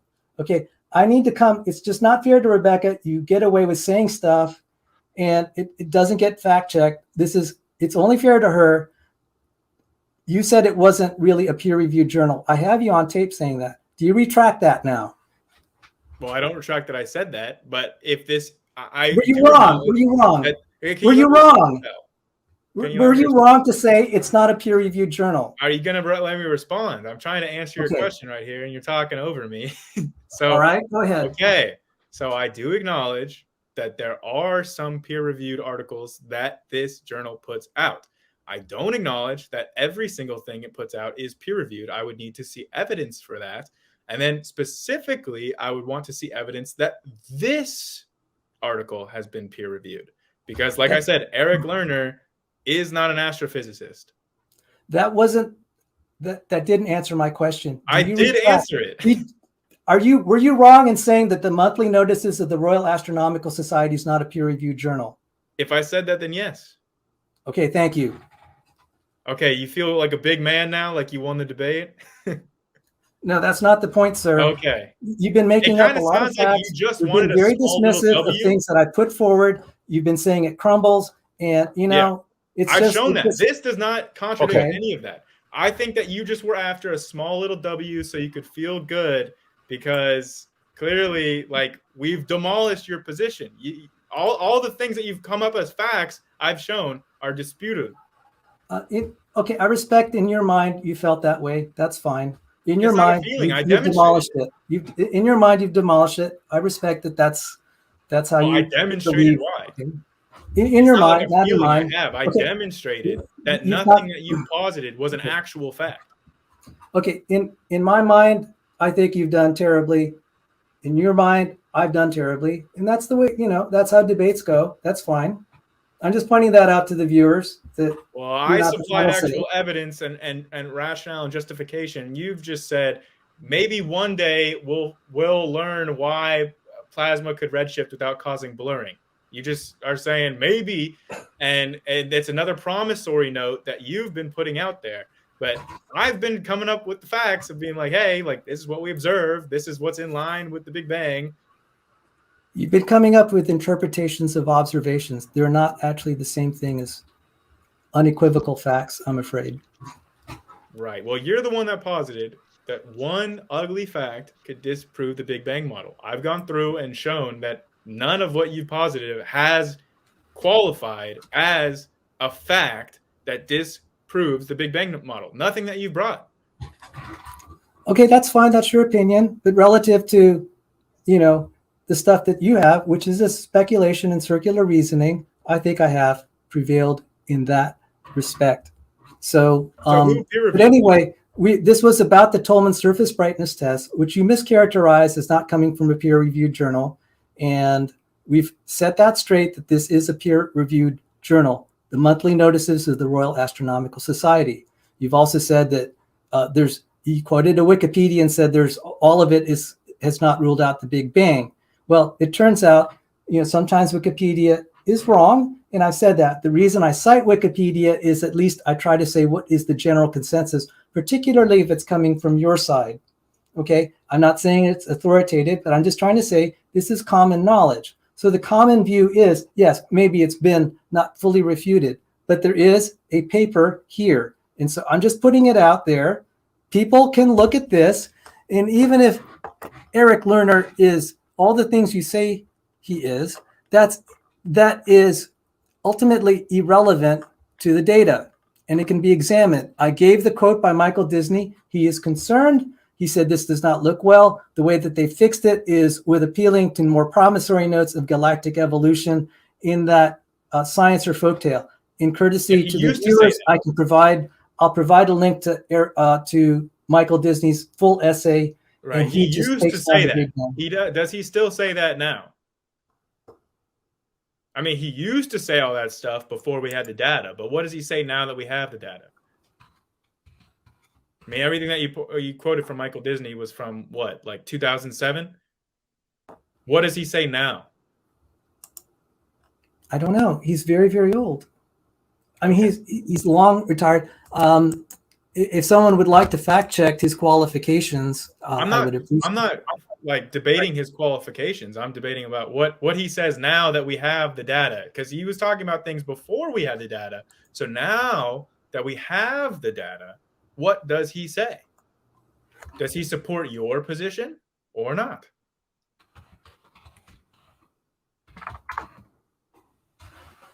So yeah, I think that the lines of evidence. Well, are you insinuating? Are you just making an insinuation? He's changed his mind about the data. That's fine.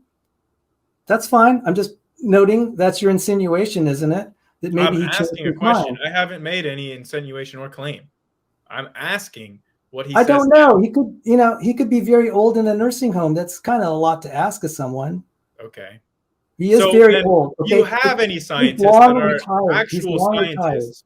Do you have any scientists that are actual scientists, not retired ones, but currently working scientists that have access to the new data that, will agree with you? Because so far you've posed Eric Lerner, who, again, the entire, pretty much most everyone in the field of astrophysics and cosmology disagrees with Eric Lerner. They think he's a quack. So if you do think that Eric Lerner's science is legitimate and it's been peer reviewed, then who are his peers that are agreeing with his findings? Well, it wouldn't even be his peers. Okay, I could cite the professors from my own university, Cicero Roy. Okay, so a lot of people in India are pretty upset with kind of the Big Bang, for lack of a better word, mafia in the United States. They are starting to disagree with it. There's been a revised list of people protesting the way about the Big Bang. So you asked if they're peers, if there are other researchers. Yes, there are. What, mechanical engineers or actual cosmologists? Okay, why don't I find this? Because because I'm aware of the ones in India. A few minutes to Google Cicero Roy and the 24 scientists around the world that had contested this. And this I've heard since, and I had mentioned that at my university, George Mason, 3 professors came out. One of them was Cicero Roy. The other 2 have now retired. Mina Skafatos and Malabika Roy, as far as I know, have retired. Cicero Roy is still an active researcher. Okay, so if you'll give me a moment, I can provide names.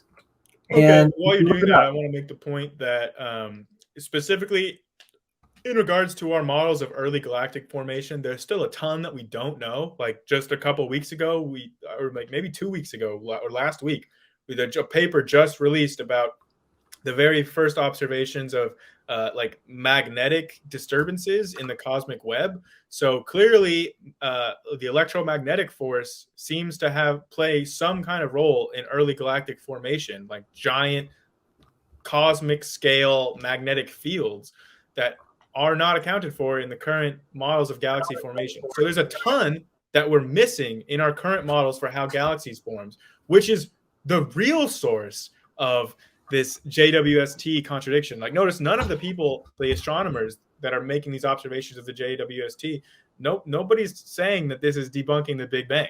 Sal is the only one, and Eric Lerner are the only ones that are saying that this debunks the Big Bang.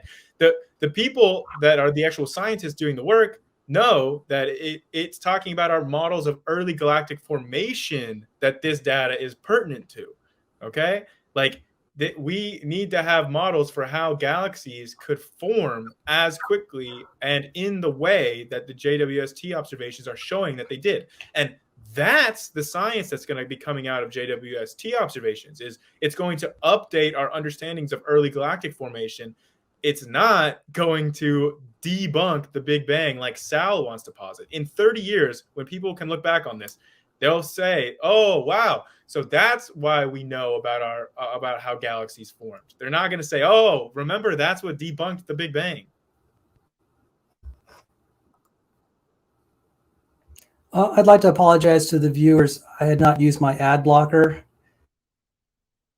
and that was it totally funny on the screen. So I had showed this one from the Indian Express. Scientists censor the Big Bang. And it lists the names there. And no, they're not mechanical engineers, as you're insinuating, that are outside the field. The opposition to the Big Bang theorists is through, okay, this is the paper, not me, okay, is through rejections of their papers. 24 astronomers and astrophysicists, mechanical engineers, at least 24 astronomers and astrophysicists from 10 countries, including reputed astrophysicist Jayant Narlikar of the Inter-University Center for Astronomy and Astrophysics, Professor Cicero Roy, who was at my school, Professor of Indian National Science Academy, protested the censorship of papers critical of the Big Bang hypothesis by the Cornell University's open preprint website archive. Okay, so you're trying to make this out that this is so isolated and that they're all cranks. They're not even qualified in the field. I have been there. I have been at the universities where I've seen qualified professors at my university say this is not correct. Whether they're right or wrong, you can't just keep trying to dismiss it as being cranks and so marginal that they can't even qualify to be in the university. There are university professors. Okay, and then, Rebecca cited the stuff in Galaxies. That graph was from Galaxies, from the journal Galaxies. Now, of course, you started going after their qualifications. Mm-hmm. Fine, but I think they're legit scientists, and ultimately it's the data. Just to clarify for the audience, what you're talking about right now, Sal, is the paper from which that graph that you showed earlier in this conversation with the angular diameter and the turnaround, and you made the analogy for the basketball, and the JWST data was in red.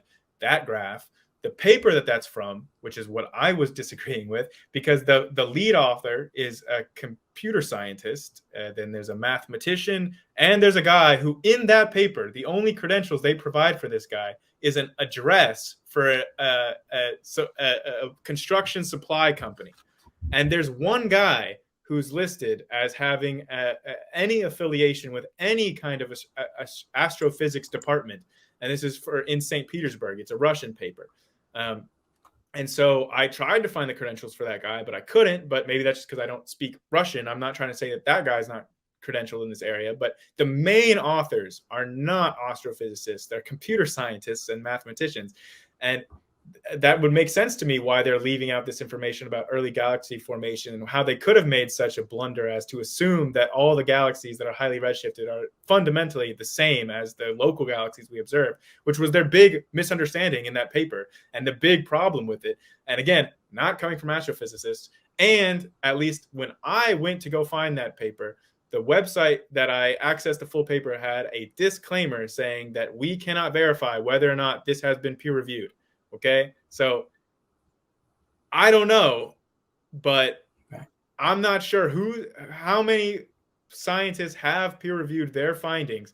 But again, it's not like their findings were necessarily wrong in their math. They were wrong in their foundational assumptions of galaxies. So it's not like their results were wrong. Their results are correct if those galaxies are all the same at all distances, which is not a valid assumption to make. That's why I'm saying, even if they got peer reviewed, I'm not sure, they could still publish those results. They're still fine results to publish. It's just not pertinent to our understanding or our models of the early universe. Okay, so there are people that dissent then that are qualified. Is that correct? Would you agree? I mean, sure, I just gave a list of I've just given a list of people. I would suspect some of the reasons why Cicero Roy left the United States. He had more freedom out in India.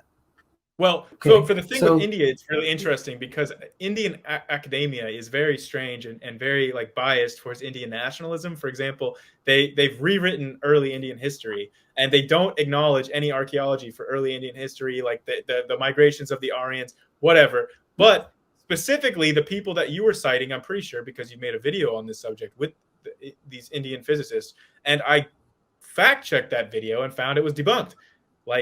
Their data, you want to talk about cherry picking and selecting data to look at to manipulate results. That's what those scientists have been doing. And it's been shown. You brought up their paper where 4 Indian scientists were talking about the periodization of redshift and saying that redshift is not continuous. It's actually discrete.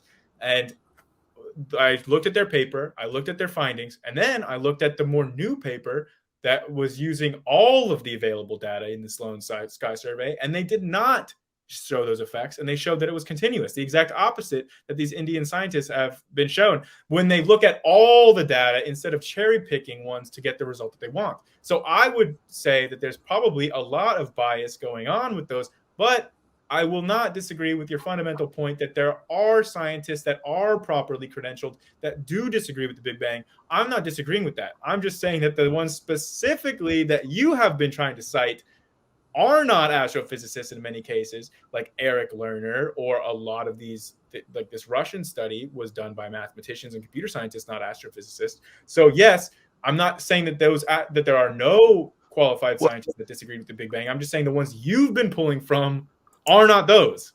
So clarifying question here. Is there a physicist or astrophysicist that is a co-author on any of these papers? I think the Eric Lerner one was just one, but I don't know much about that.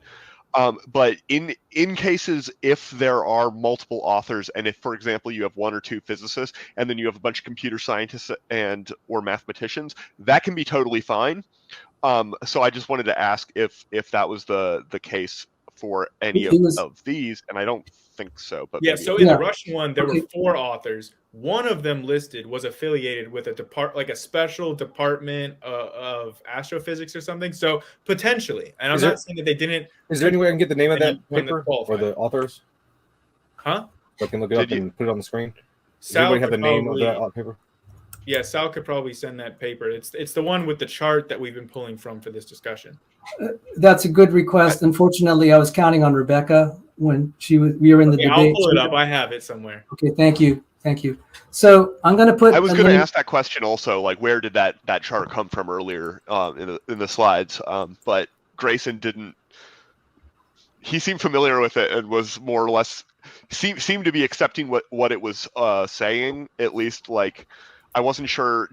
Was there a disagreement with how the model lines? My disagreement is on their foundational assumptions about what these early galaxies would be like. They want to assume that they're fundamentally the same as current galaxies in our local area, which is what the whole thing rests on, that assumption, which I don't think is a valid assumption to make. That was my point. Let me see. God, it's like a Russian sounding name. I thought I had it pulled up, but I apparently closed out of the tab.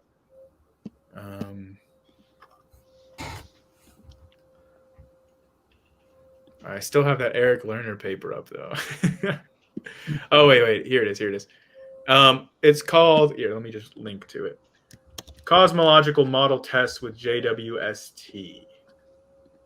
So there's the source for that. I just posted it in the private chat. So to the point, as far as having co-authors, I think that's a great thing. You know, if you can get more funding, you can get more co-authors. And I will cite one field where, you know, the thing is when you can, this is why it's nice to have experimental explorations, because it's like your experiments actually prove your point to the exclusion of other theories. That's the thing, is you could say something is evidence, but it has to be evidence to the exclusion of other theories. So as I was pointing out, that the redshift, the space expansion it's not been proven to the exclusion of other theories, because it just, a lot of the facts presented are not facts. They're circular reason speculations.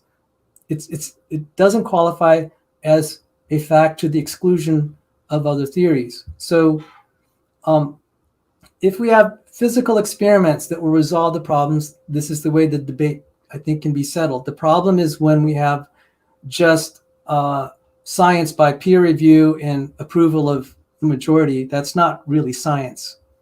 And so what this whole thing about suppression of opposing viewpoints is, what if they got more funding, wherever it comes from, to do this research? Maybe they could put forward better and stronger arguments, because right now it's dominated by one field. I'm not saying it's a conspiracy. It's just that it could be just cultural, that everyone accepts this, and there's been a lot of, you know, just cultural resistance to this. I'm not saying it's a conspiracy, but what broke it for me is I had the privilege of matriculating through schools where I had open professors openly against the Big Bang who are not creationists, that definitely caught my eye and ear.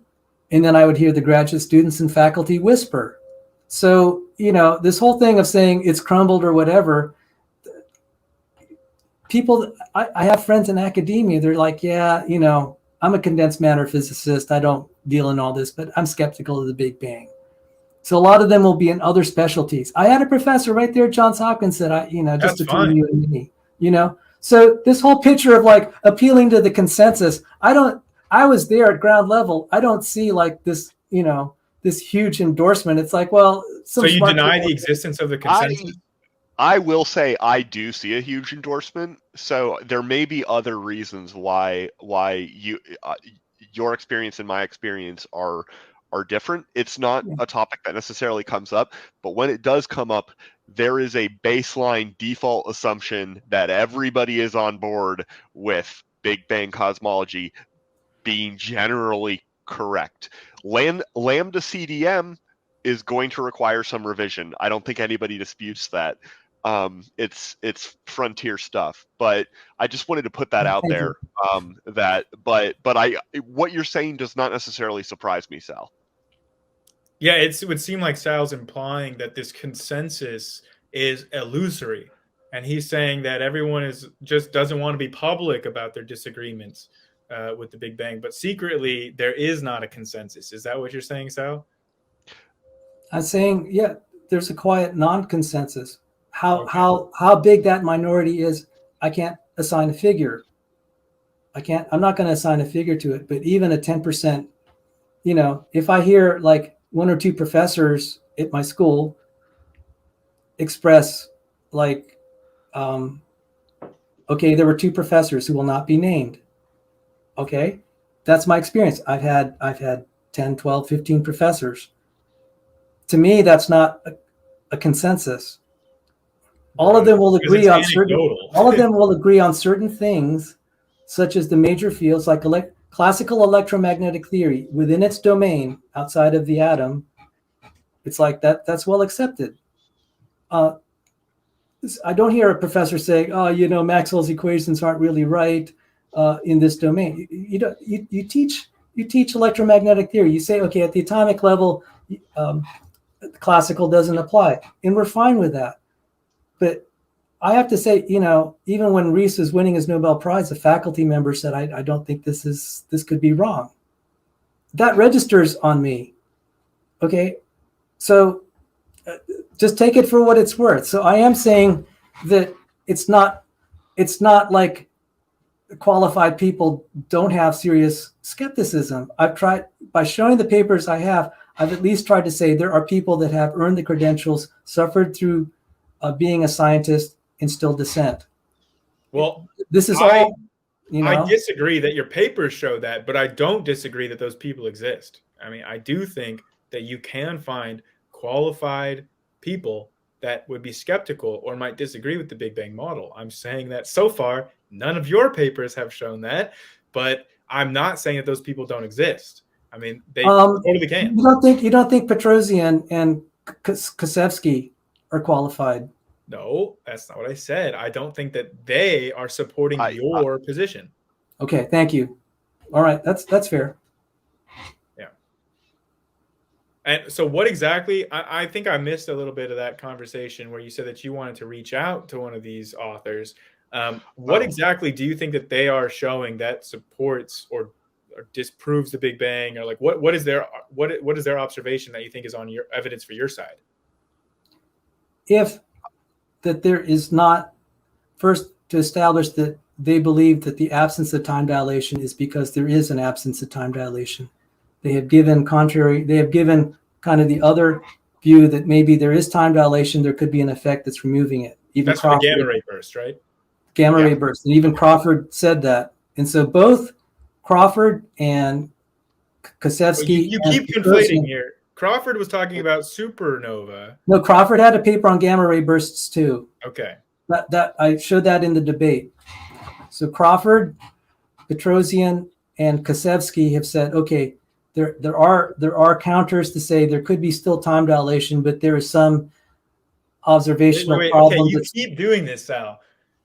one of those people is only talking about time dilation with gamma ray bursts. And you keep trying to say that they're saying there's no time dilation, but only in that context of gamma ray bursts. I don't think either of those authors is disagreeing with the time dilation that's observed in supernova. Only Crawford is doing that. That's correct. I was just talking about, look, if Yeah.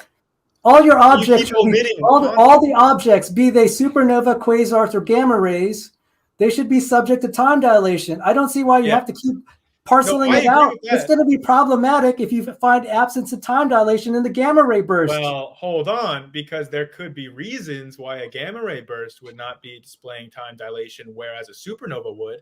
There are explanations for these things, like why quasars would have different time dilation effects, like, oh, gee, a massive gravitational object that warps time. But like, that doesn't mean, like, I just feel like you're not being careful enough with your wording, or you're omitting important context that qualifies a lot of your claims. When you're saying that these professors are showing no time dilation, you need to clarify what you're talking about. You're talking about in gamma ray bursts. You're not talking about, like, those authors, I would bet money, would agree with the time dilation observed in supernova. So to say that they're saying that there's no time dilation is omitting very relevant, detailed information about why they disagree with you. There's no time dilation in gamma ray bursts. Are you happy now? Okay, yeah, I'm happy. Thank you. That would be do you agree that would be problematic if you're finding absence of gamma ray burst time dilation? What you had to do to fix that is to say, oh, maybe there's something we don't know. Okay, fair enough. You have to appeal to yet another promissory note. This is the problem I have. You are relating facts or speculations, promissory notes to the level of experimental facts. You're getting on to me about that. You're getting on to me about that. But you literally do the same thing with the blurring for plasma cosmology. You look at plasma cosmology and you say, well, there's no blurring that we observe, so there must be some kind of mechanism that accounts for that. You're literally doing the same thing, and you want to try to, like, brag on me about it. That's hypocritical. Well, I'll tell you why. Because we are seeing things, they are not blurred, and we do know that plasmas redshift. There's no question that they redshift. There's no question. No, you just debunked, and you got it wrong as far as the existence of the plasmas. So the problem then is to fix it. If you can appeal to promissory notes, then so can I. But my data at least has experimental background, which is more than I could say for you, for the laboratory and in the solar system. And that's why my facts take precedence over what you claim are facts. I think that you, even with the smile on your face, I think that you know what you're saying is fallacious. I think that you know it's rhetorical. No, there's a rhetoric strategy. There is a difference between experimental science and kind of this theoretical stuff. You know, experiment will take precedence. Yes. There you go. There you go. Experiment will take precedent. Show me the experiment that shows how plasma causes redshift without blurring.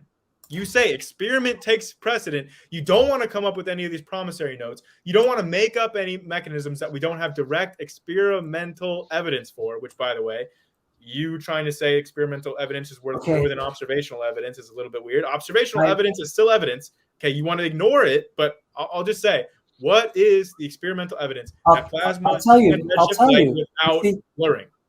Okay, I'll tell you. At least I got a redshift, and I got a mechanism that can cause redshift. I haven't established blurring. The problem with your position is you don't have one iota of experimental evidence in the lab or in the solar system that space expands. On that point, my citations take precedence because we actually do have physical redshift mechanisms. Physically established redshift mechanisms. You have zero. You have zero. Sal, that is not how this works, okay? Observations do not suddenly become invalid if they're outside of our solar system. That is not logical. That's not what you're saying is not logical. Okay, we have observational evidence for the expansion of space-time. We do. Okay. No, you do not. No, yes, you do not. Only in your head. Directly observe it. It has to be to the exclusion. It has to be to the exclusion of other possibilities. Is, it's not you have not demonstrated that. No, wait, Sal, I have. If you can invoke multiple promissory notes like galactic evolution, different CDM models, and I could just list them all off. Okay, Okay, look, you're lots of describing something that's promissory notes. physically If you can impossible. do that, I'm only invoking one minor No. promissory note that Sal. has scope of resolution in the lab and also in the solar system. We'll see who Sal. wins the day 20 years from now. Thank Well, you. you want to try to conflate what you're doing with like the Big Bang model, but it doesn't fly because what you're proposing is something that has no physical mechanism. There's no physics to describe how it's even possible. You're trying to add this promissory note, but in reality, okay, what you're trying to explain away is what differentiates it. You want to say that there's nothing that the Big Bang model posits to the exclusion of the other models. But that's exactly what we're talking about here. The lack of blurring excludes plasma cosmology model.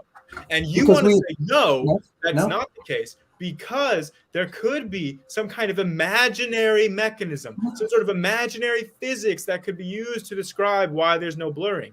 But that's all you have is your imagination, Sal. Sir, it gets redshift, which is more than I could say for expanding space. You have 0 experiments in the lab and in the solar system and beyond. You're repeating yourself. Yes, but that is the truth. No, I've refuted what you're saying. It's not logical. I have said you have not demonstrated to the exclusion of other theories. Yes, no, I did. No, sir. No, sir. No, sir. The lack of blurring excludes. Okay, guys. So it's we're kind of circling back to where we were before. I kind of want to break it up. If you guys want to keep arguing, or I can just read a couple questions that I have. Only have like 2. If anybody has a question for you guys, please tag me at Atheist Edge or send a super chat. Of course, those will get priority. But I only have like 1 or 2 right now. And then I also just wanted to. I have another angle of argumentation for you guys to approach if you guys wanted to take that route as well. It's up to you. I'm fine with that because I don't think this is going to be resolved.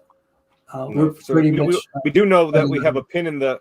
We put a pin in the issue for the paper from about time dilation and gamma ray bursts, right? And we're going to try to seek out the actual author's final word on what their foundings actually meant, and then we're going to revisit that situation at a later date, right? I would hope so. Thank you. Okay. I mean, it could be as simple as a statement if they don't want to. Or I mean, it's extraordinarily unlikely that they will want to necessarily, come on and do that. Right. But I can talk with Sal and try and crystallize and make as sort of explicit as I can, sort of all of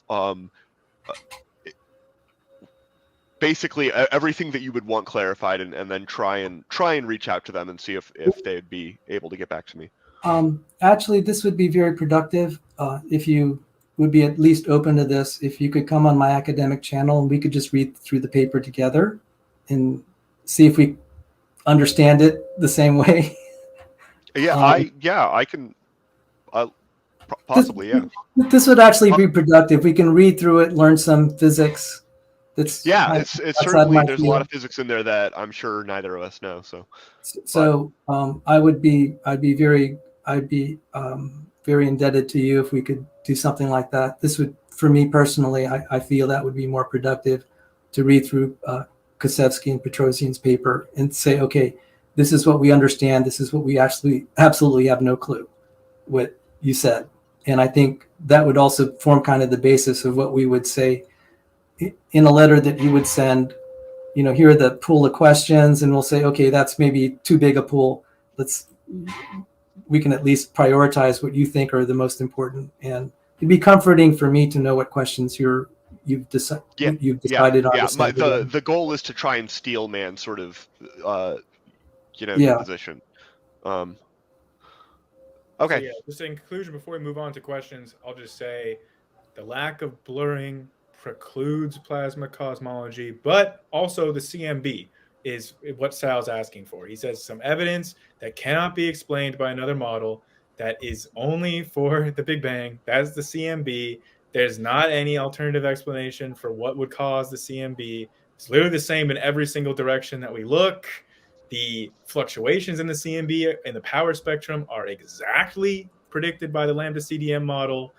Like, so much about the CMB. Okay, this whole thing could have been about the CMB. All of the details about the CMB are like unexplainable in Sal's model and are explained in the Lambda CDM model. So that's exactly what Sal's asking for with this evidence that precludes the other models. That is strong evidence for the Big Bang. That's the CMB is what changed the scientific consensus. That's the strongest piece of evidence. Okay, so I got 2 questions where people have actually tagged me at Atheist Edge.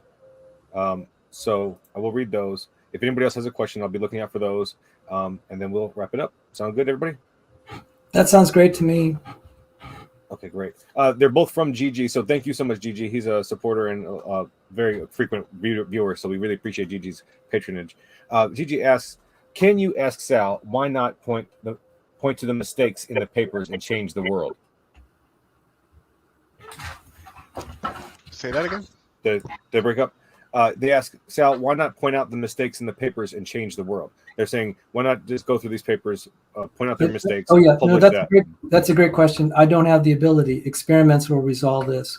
I'm very interested as far as that specific question. I wanted to reach out to CMAC and Schneider. Schneider's at Princeton University, and his partner is a photonics guy in lasers. I want to have a discussion with them because they gave that alternate model on Rayleigh scattering. As far as the specific question, I am willing to sell my house so I could get a PhD in photonics somewhere. And I will look at this. I want to study photonics, if for nothing else, out of personal curiosity to know that I was right. So as to the answer, why not? I don't have the time and money right now. It doesn't mean that it might not happen. I'm hoping. And I've been encouraged by all the stuff, all the rebellion in India and all these dissenters persisting in all these countries saying the Big Bang expansion is wrong. It's enough to say this is a good enough clue to try to move forward and take the risk that I might be right. Even if there's a 10%, 5% chance that I'm right, if I can get a photonics experiment that will resolve the problems that were outlined here, if we can confirm the absence of scattering with this alternative model for why the sky is blue, this would be a big deal. I want to work with Dr. Schneider. We'll see if I can manage something with him and if I can find other photonic researchers. So thank you for the question. Great. The other question also for you, Sal, was asking if we should throw something out that is incomplete or not all known. Yes and no. If we advertise it as fact when we actually don't know what all the facts are, then you should not advertise it as fact. You could say it's a speculation, and that's fine, because the scientific method does have observation and hypothesis forming and then testing. We're kind of in the hypothesis forming level. There is a test that will falsify or confirm the Big Bang, but it has to be on time scales of billions of years. So we're using a very small sample size of data to make big extrapolations. So I think to be advertising this as fact is premature. To be advertising it as a well-considered hypothesis, that's totally fine. I'm happy to encourage people to consider it. And the arguments for and against, if you compare it to well-accepted scientific theories, like say celestial mechanics, there's not a lot of argument except for the real minutia of some things. Or like gravitation theory, we had Newtonian and then a correction by Einstein. These are well-accepted facts. There's a difference between operational theories, such as electromagnetism, gravity, celestial mechanics, geometric optics, and things that are speculative. They're not at the same level of confirmation. So I have an issue with saying the Big Bang has achieved the same level of confirmation as other disciplines and theories in physics. There's kind of the implicit thing that this is the real deal. I'm just like, I think it's more tentative than that. So throw it out as an experimental fact, is well established, as all the operational theories, accept it as a hypothesis, and I'm fine with that. Yeah, so Sal essentially wants to claim that it would have to be like a coincidence then that the power spectrum of the CMB was quantifiably, both in the number of peaks and the intensity of peaks, corroborated evidence of the Lambda CDM model. Lambda CDM said, hey, we should have these peaks. They should have this magnitude. We measured it. We found those peaks with that magnitude. the predictions were corroborated. I mean, we have the neutrino background, right, which was also observed in the effects that it had on the CMB. The prediction based on the Big Bang was that the temperature should be like X temperature. Then we measured it, and it was extremely close to what we predicted. There's so many instances, like even the existence of cosmic microwave background itself was predicted by the Big Bang and corroborated. There are so many instances of making testable, verifiable predictions from the Big Bang model and then having those predictions verified. There are so many. It is not just a hypothesis. Now, if Sal wants to say that our confidence in this model is not as great as in, like, I don't know, the germ theory of disease or something, sure, whatever. But if he wants to say that, there are also scientific theories that have way less confidence than the Big Bang model, like galaxy formation. There you go. We have way more confidence in the Big Bang than we do in how galaxies form. Which is kind of odd. Supermassive black holes formed. There are holes in the theory. There are incomplete parts. And here's something. There are even problems for the theory. Now, like the lithium abundance problem, there are problems for the Big Bang model. Are any of these problems great enough, or are they logical that it would throw out the rest of the theory? No. Then none of these problems are debunking the Big Bang as saying these problems cannot be resolved in a Big Bang model. Not the case. The lithium abundance can be resolved in a number of different ways, in physically plausible mechanisms, like in the different pathways of how lithium is processed in stars. We don't know about that. That would be a huge source of information to know about the abundance of lithium, wouldn't it? So there are a ton of actually physically plausible mechanisms that would account for observations within a Big Bang model. So far, again, I go back to the blurring problem because that's what debunks all of this. And there aren't any physically plausible explanations for how we could see the lack of blurring given the tired light plasma cosmology models. I mean, show me one. Sal talks about the Schneider paper that was showing about how lasers can lose energy over distance. All right. Like, I don't think that any of that is evidence against the Big Bang or against the physics of the Big Bang. So That's my point. Well, I don't think any of this is evidence that would disprove the Big Bang at all. I will have to correct something you said. You said that I may smile, but I know my position is weak. That's not true. I smile because I believe, I'm not saying I know, but I believe my position is stronger than yours. I'm not faking it. The fact that I'm trying to reach out and do debates like this, the fact that I went to graduate school says, I'm serious. I'm curious. This is, just like a lot of scientific questions, I'm just curious. I want to find out the truth, and I have my biases. I want to be proven right. And no, you have not convinced me that you made a credible argument, and vice versa. That's fine. We're going to disagree. But I don't want to be accused of saying I know better and I'm just pretending. No, there's no reason for me to do that. I would not be able to sleep at night if I knew in my heart that what I'm saying is false and then just put on a facade. There's nothing in it for me to gain. I would not sleep at night. So can you do a favor for me just to make sure that we're on the same page? You say that we're just going to have to agree to disagree. So I just want to make sure that we're on the same page. Can you just express, okay, because this was the central question that I came on with. What is, you said, an ugly fact disproves a beautiful theory. So I want to make sure that we're on the same page, right? Now, can you list one ugly fact that disproves the Big Bang? It can be one we've talked about already, but I want to hear your steel man of my arguments against it. I want to make sure that you're understanding what I'm saying about why these facts do not disprove the Big Bang that you brought up. Can you just steel man my position, and then maybe you can respond to my criticisms? But I want to make sure that you're understanding my criticisms. I'm sorry. It's going to be tiresome. And frankly, I don't regard your viewpoints very highly at this point. I'm sorry. Thank you. I've articulated what I believe, and I think your method of evaluation just totally does not impress me. So that's where it stands. I'm sorry, I'm not going to respond to your question because I feel I have. Thank you. Well, all right then. I guess it's a little bit disrespectful, but okay. So I'm creditless. I guess none of my arguments are logical or founded on evidence, but obviously I think I've shown the contrary tonight. I think I've explained myself, explained my criticisms, explained the problems I have in what Sal's proposing.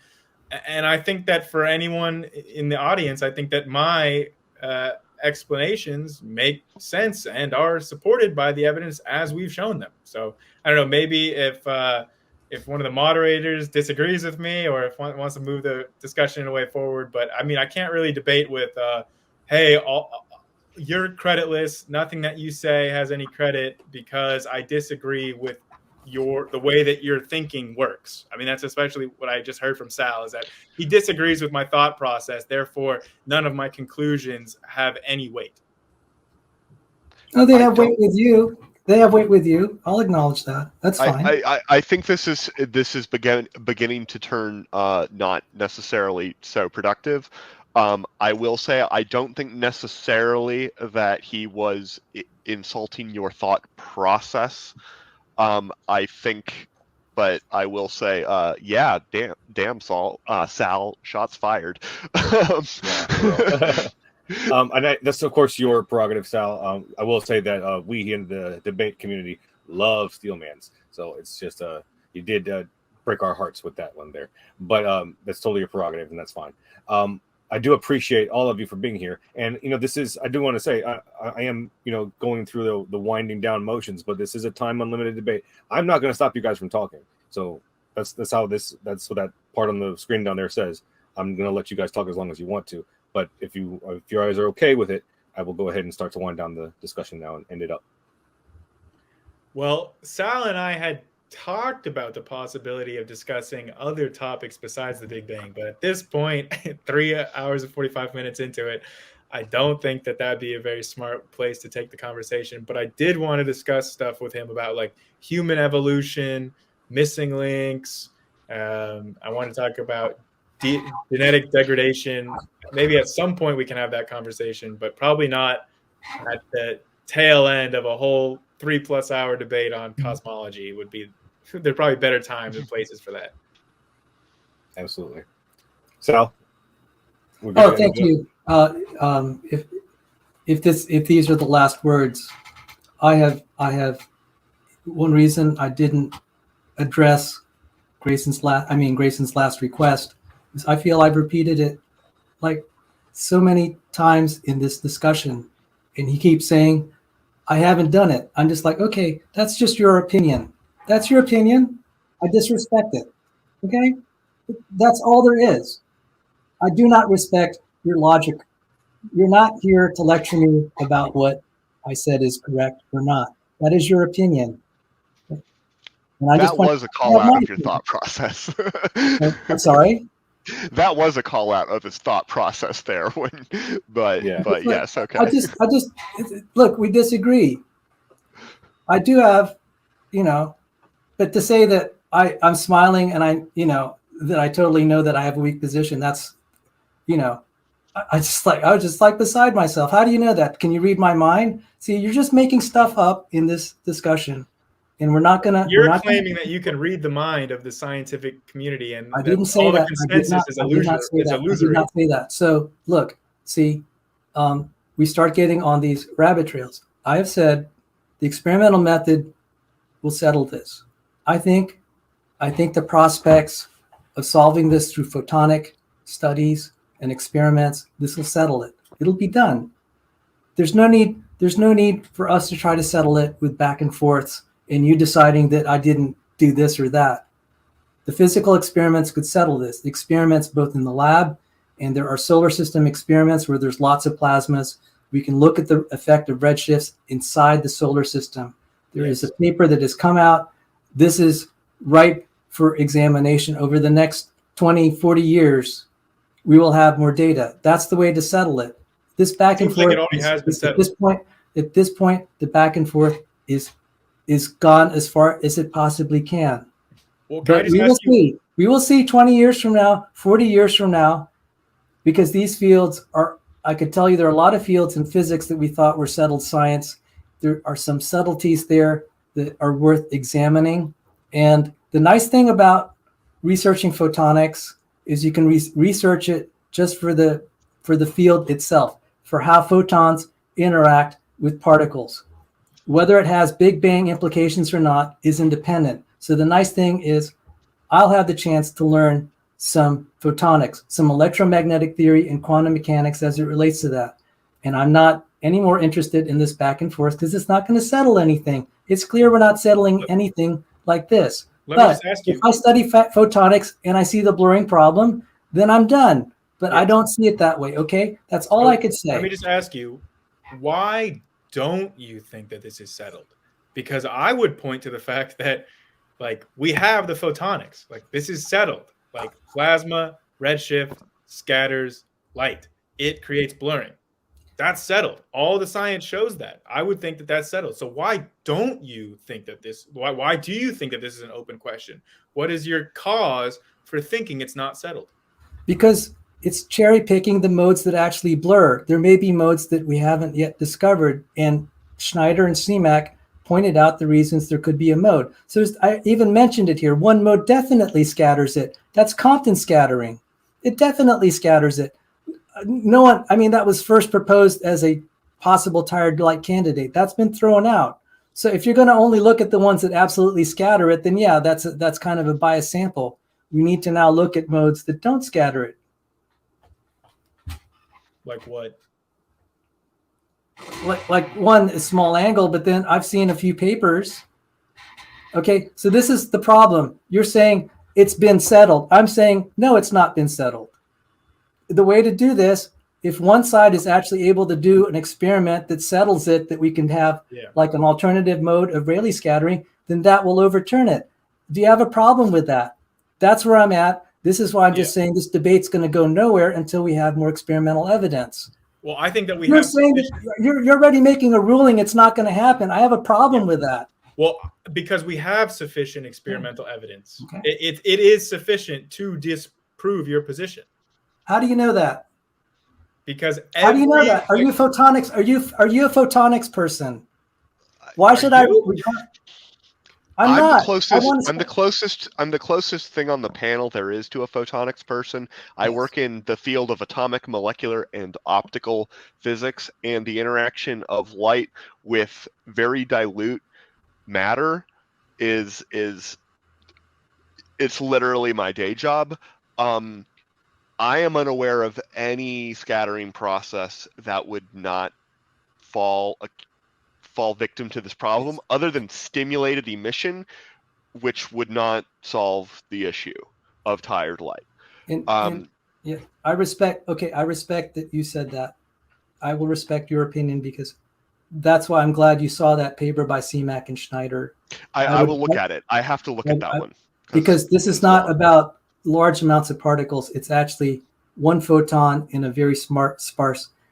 That's also very hard to establish experimentally. So I would welcome your analysis. Yeah. So yeah, if you were to open the door on the International Space Station, the pressure outside would be high enough that it would cause problems for my experiment. They take place in high vacuum, very dilute gases, but yeah. So the other thing is, I would say, if there may be some mechanism that we don't yet know, you're appealing to a negative, and it's hard. How do you disprove a negative? How would we prove that there is no mechanism that does what you're saying? Well, yeah. If I may just thank you for your interest. That's why I'm really glad this has been the value that I have someone. I actually wanted to contact you outside of this discussion, even before I put my email in the private chat. Even before Kaz offered this generously, when you told me you did interferometry with strontium atoms, I was like very interested. I wanted to talk. And the one area that, even outside of the blurring problem, what is the effect? I mean, how can you get photons going through that much plasma and not being redshifted, and we're receiving it here? I just don't get how that can happen. I mean, how can it avoid not being seriously redshifted if it's going through? So that's the question I would like to pose here. Can we estimate, given the estimated density of free electron plasmas out there, and it's traveling through billions of light years, what is the energy loss? I cannot answer that right now. It's Okay. actually not a question I've even Consider. really heard much about before. Yeah. Just the so yeah, but I have ways that I would go Didn't about you research. post a paper that does this? I did post that paper, which I think might be explicitly. I just sort of Googled it. I think I'm pretty good at Google, and I have physics background, so when I find something that I think is relevant, I have decent confidence that it actually is.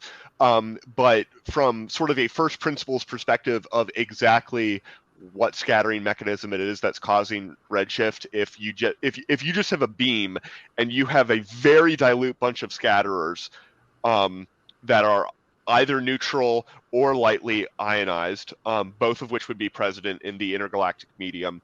My question is, why would the beam at the other side be redshifted? Because of the interactions with this intergalactic medium, and I don't know. I don't know what the answer to that problem posed that way is, and that's sort of the distillation, I think, of the question in its sort of most reduced form is understanding that interaction. Right. So the one interaction that CMAC and Snyder pointed out is single photon. It's different when you have the fluid model, and that is that seems suspect to me. But I need to look at their work more closely. I would love.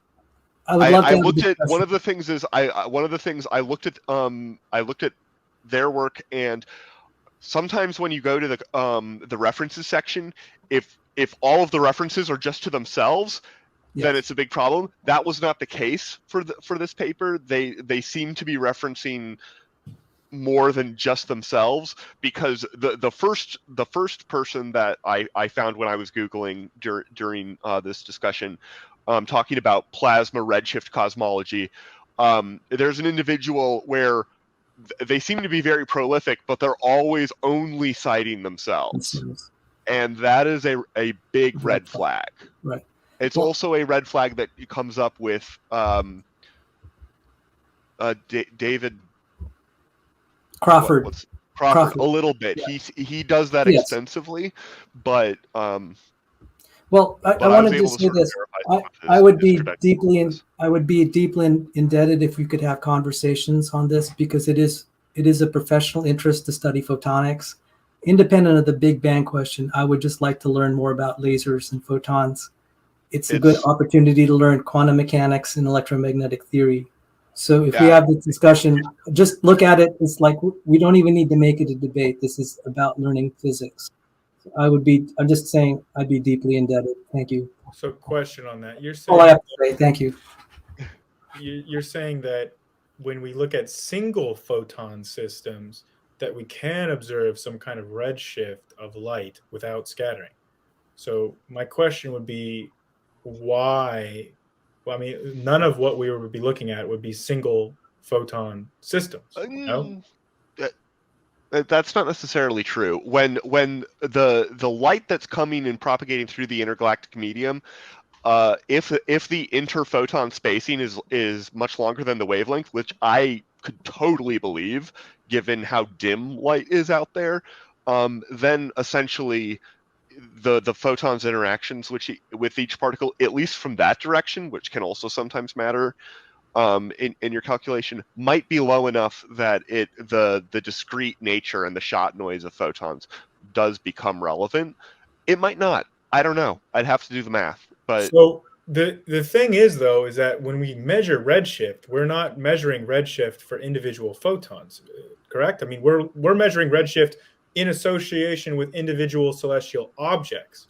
So if we were measuring like some sort of difference, right, where like each individual photon has a different redshift for the same object, then that would be evidence for Sal's position, because that would say, hey, each one of these photons had different interactions along its way to us because of like the density of this plasma or whatever.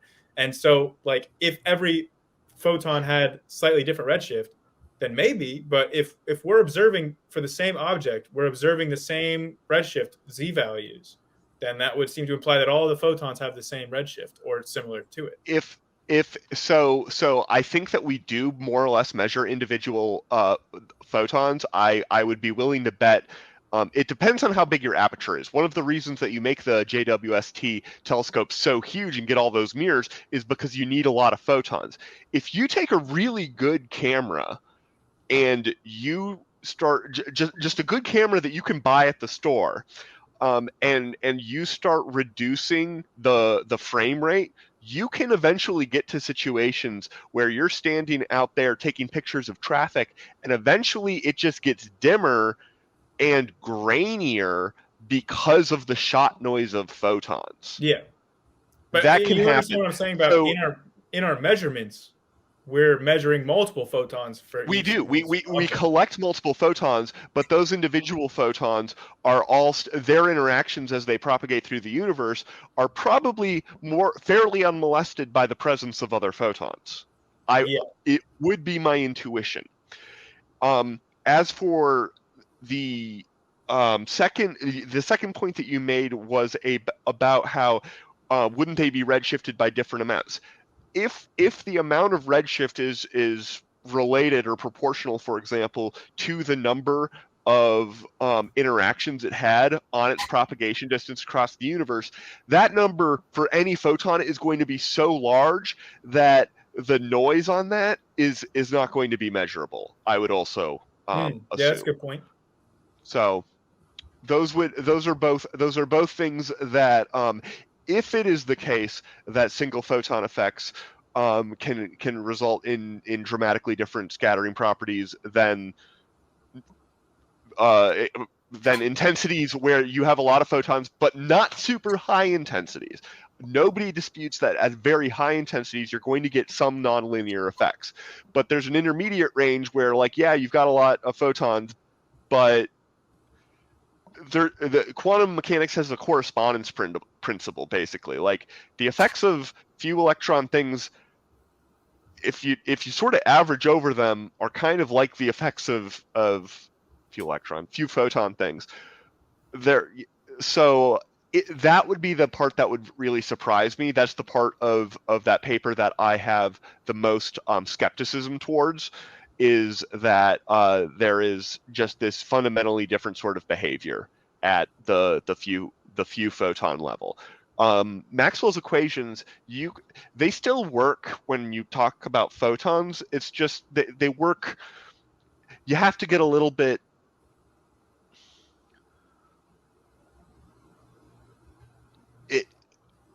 The equations don't become false. It's just they become less intuitive, I would say, because you're talking about like second quantization of the electromagnetic field and stuff. But the relationships between electric and magnetic fields, which is what Maxwell relations in free space are all about, are still like correct in some like regime. But you're right. The natural language that is used to describe them is continuous, infinitely indivisible fields, which is not how the electromagnetic field actually exists. So do you agree with Sal's incredulity then, where he was basically saying, like, how could you have a light beam? Like, if half of the baryonic matter in the universe is this intergalactic plasma, like a low density plasma that's pervading intergalactic space, how could you have a light beam traveling from a long distance that's not getting scattered by that, or that's not getting redshifted by that? I think it might. I think it totally is getting affected by that.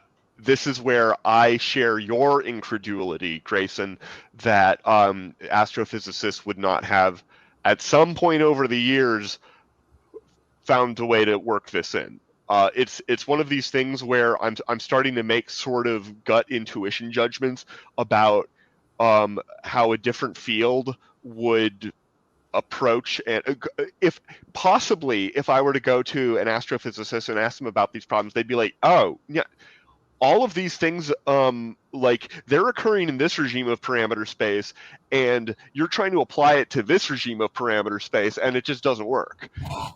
I simply don't know enough about sort of the details, but if it's an effect, there's enough astrophysicists out there. We talk to other physicists. I'm not an astrophysicist, but physicists talk to physicists outside of their community enough that I would be stunned if this were something that was not paid close attention to. A few years back in like 2015 or 16, there was a measurement that was lauded when it came out in like preprint or something, or maybe it was even published, from the BICEP2 collaboration looking for B mode polarization that would have been a smoking gun evidence of inflation, and it turned out to actually be dust. This happens occasionally, but astrophysicists are the people who come out and like find it. Like Tapioca, you know that Sal's going to take you out of context there and try to say that like our evidence for inflation was really just dust the whole time, and inflation is. This was one specific thing. Don't take me out of context, Sal. That's not what I meant. I'm laughing. I'm just laughing for the fact. You see something that should be so obvious. It was caught long after. It was caught after the fact. It was caught 3 months after the fact. Okay. So let me just say, yeah, a testable prediction is we can find out how much they've been accounting for any of this. I mean, I have not researched the literature. That's fair game. A testable okay, we can kind of do a literature experiment. Let's ask how many astrophysicists that we meet that actually have worked with, where's the model that accounts for the effect of plasmas? Where do you factor it in your redshift calculation, in your photometry, and also your spectroscopic stuff? I would be curious to see where it is in their model, because, I will tell you this. One thing I found that was kind of curious. If you Google problems with redshift identification, sometimes they don't know if it's redshift 17 or 4. And that there are regions there they just don't know. And the other thing is, it's not clear cut if you actually even have a redshift. This is not well known, but just look up redshift misidentification. Sure. And then find if we can add. This is why it'd be nice to talk to an astrophysicist to say, where's the model that accounts for this effect or this effect or this effect? This is a testable prediction to see if they've even accounted for it. Because if they're not, and we have established that there is a loss of energy along the way, and using the Planck-Einstein relation for, E equals h nu, there's going to be a problem there. And so this is, okay, thing that's come out of this debate is at least we're asking questions. I'm raising questions, even if you're skeptical. Hey, I would presume an atheist channel is all about skepticism and asking questions. I feel I have raised some questions. Maybe I'm wrong, but I'm very curious to find out. And my big response with like the plasma cosmology, besides the blurring, is the fact that, as I pointed out, there are areas where the density of these plasmas is greater, and there's areas where the density is very small, like in intergalactic voids. Oh. So if we were to point our telescope to something just on the other side of the nearest intergalactic void, if your model is correct, then we would expect a very low amount of redshift coming from something just on the other side of a galactic void. But if we point it to something at the same distance that has a lot of intergalactic plasma in between us and there, from the same distance, then we would expect a lot of redshift.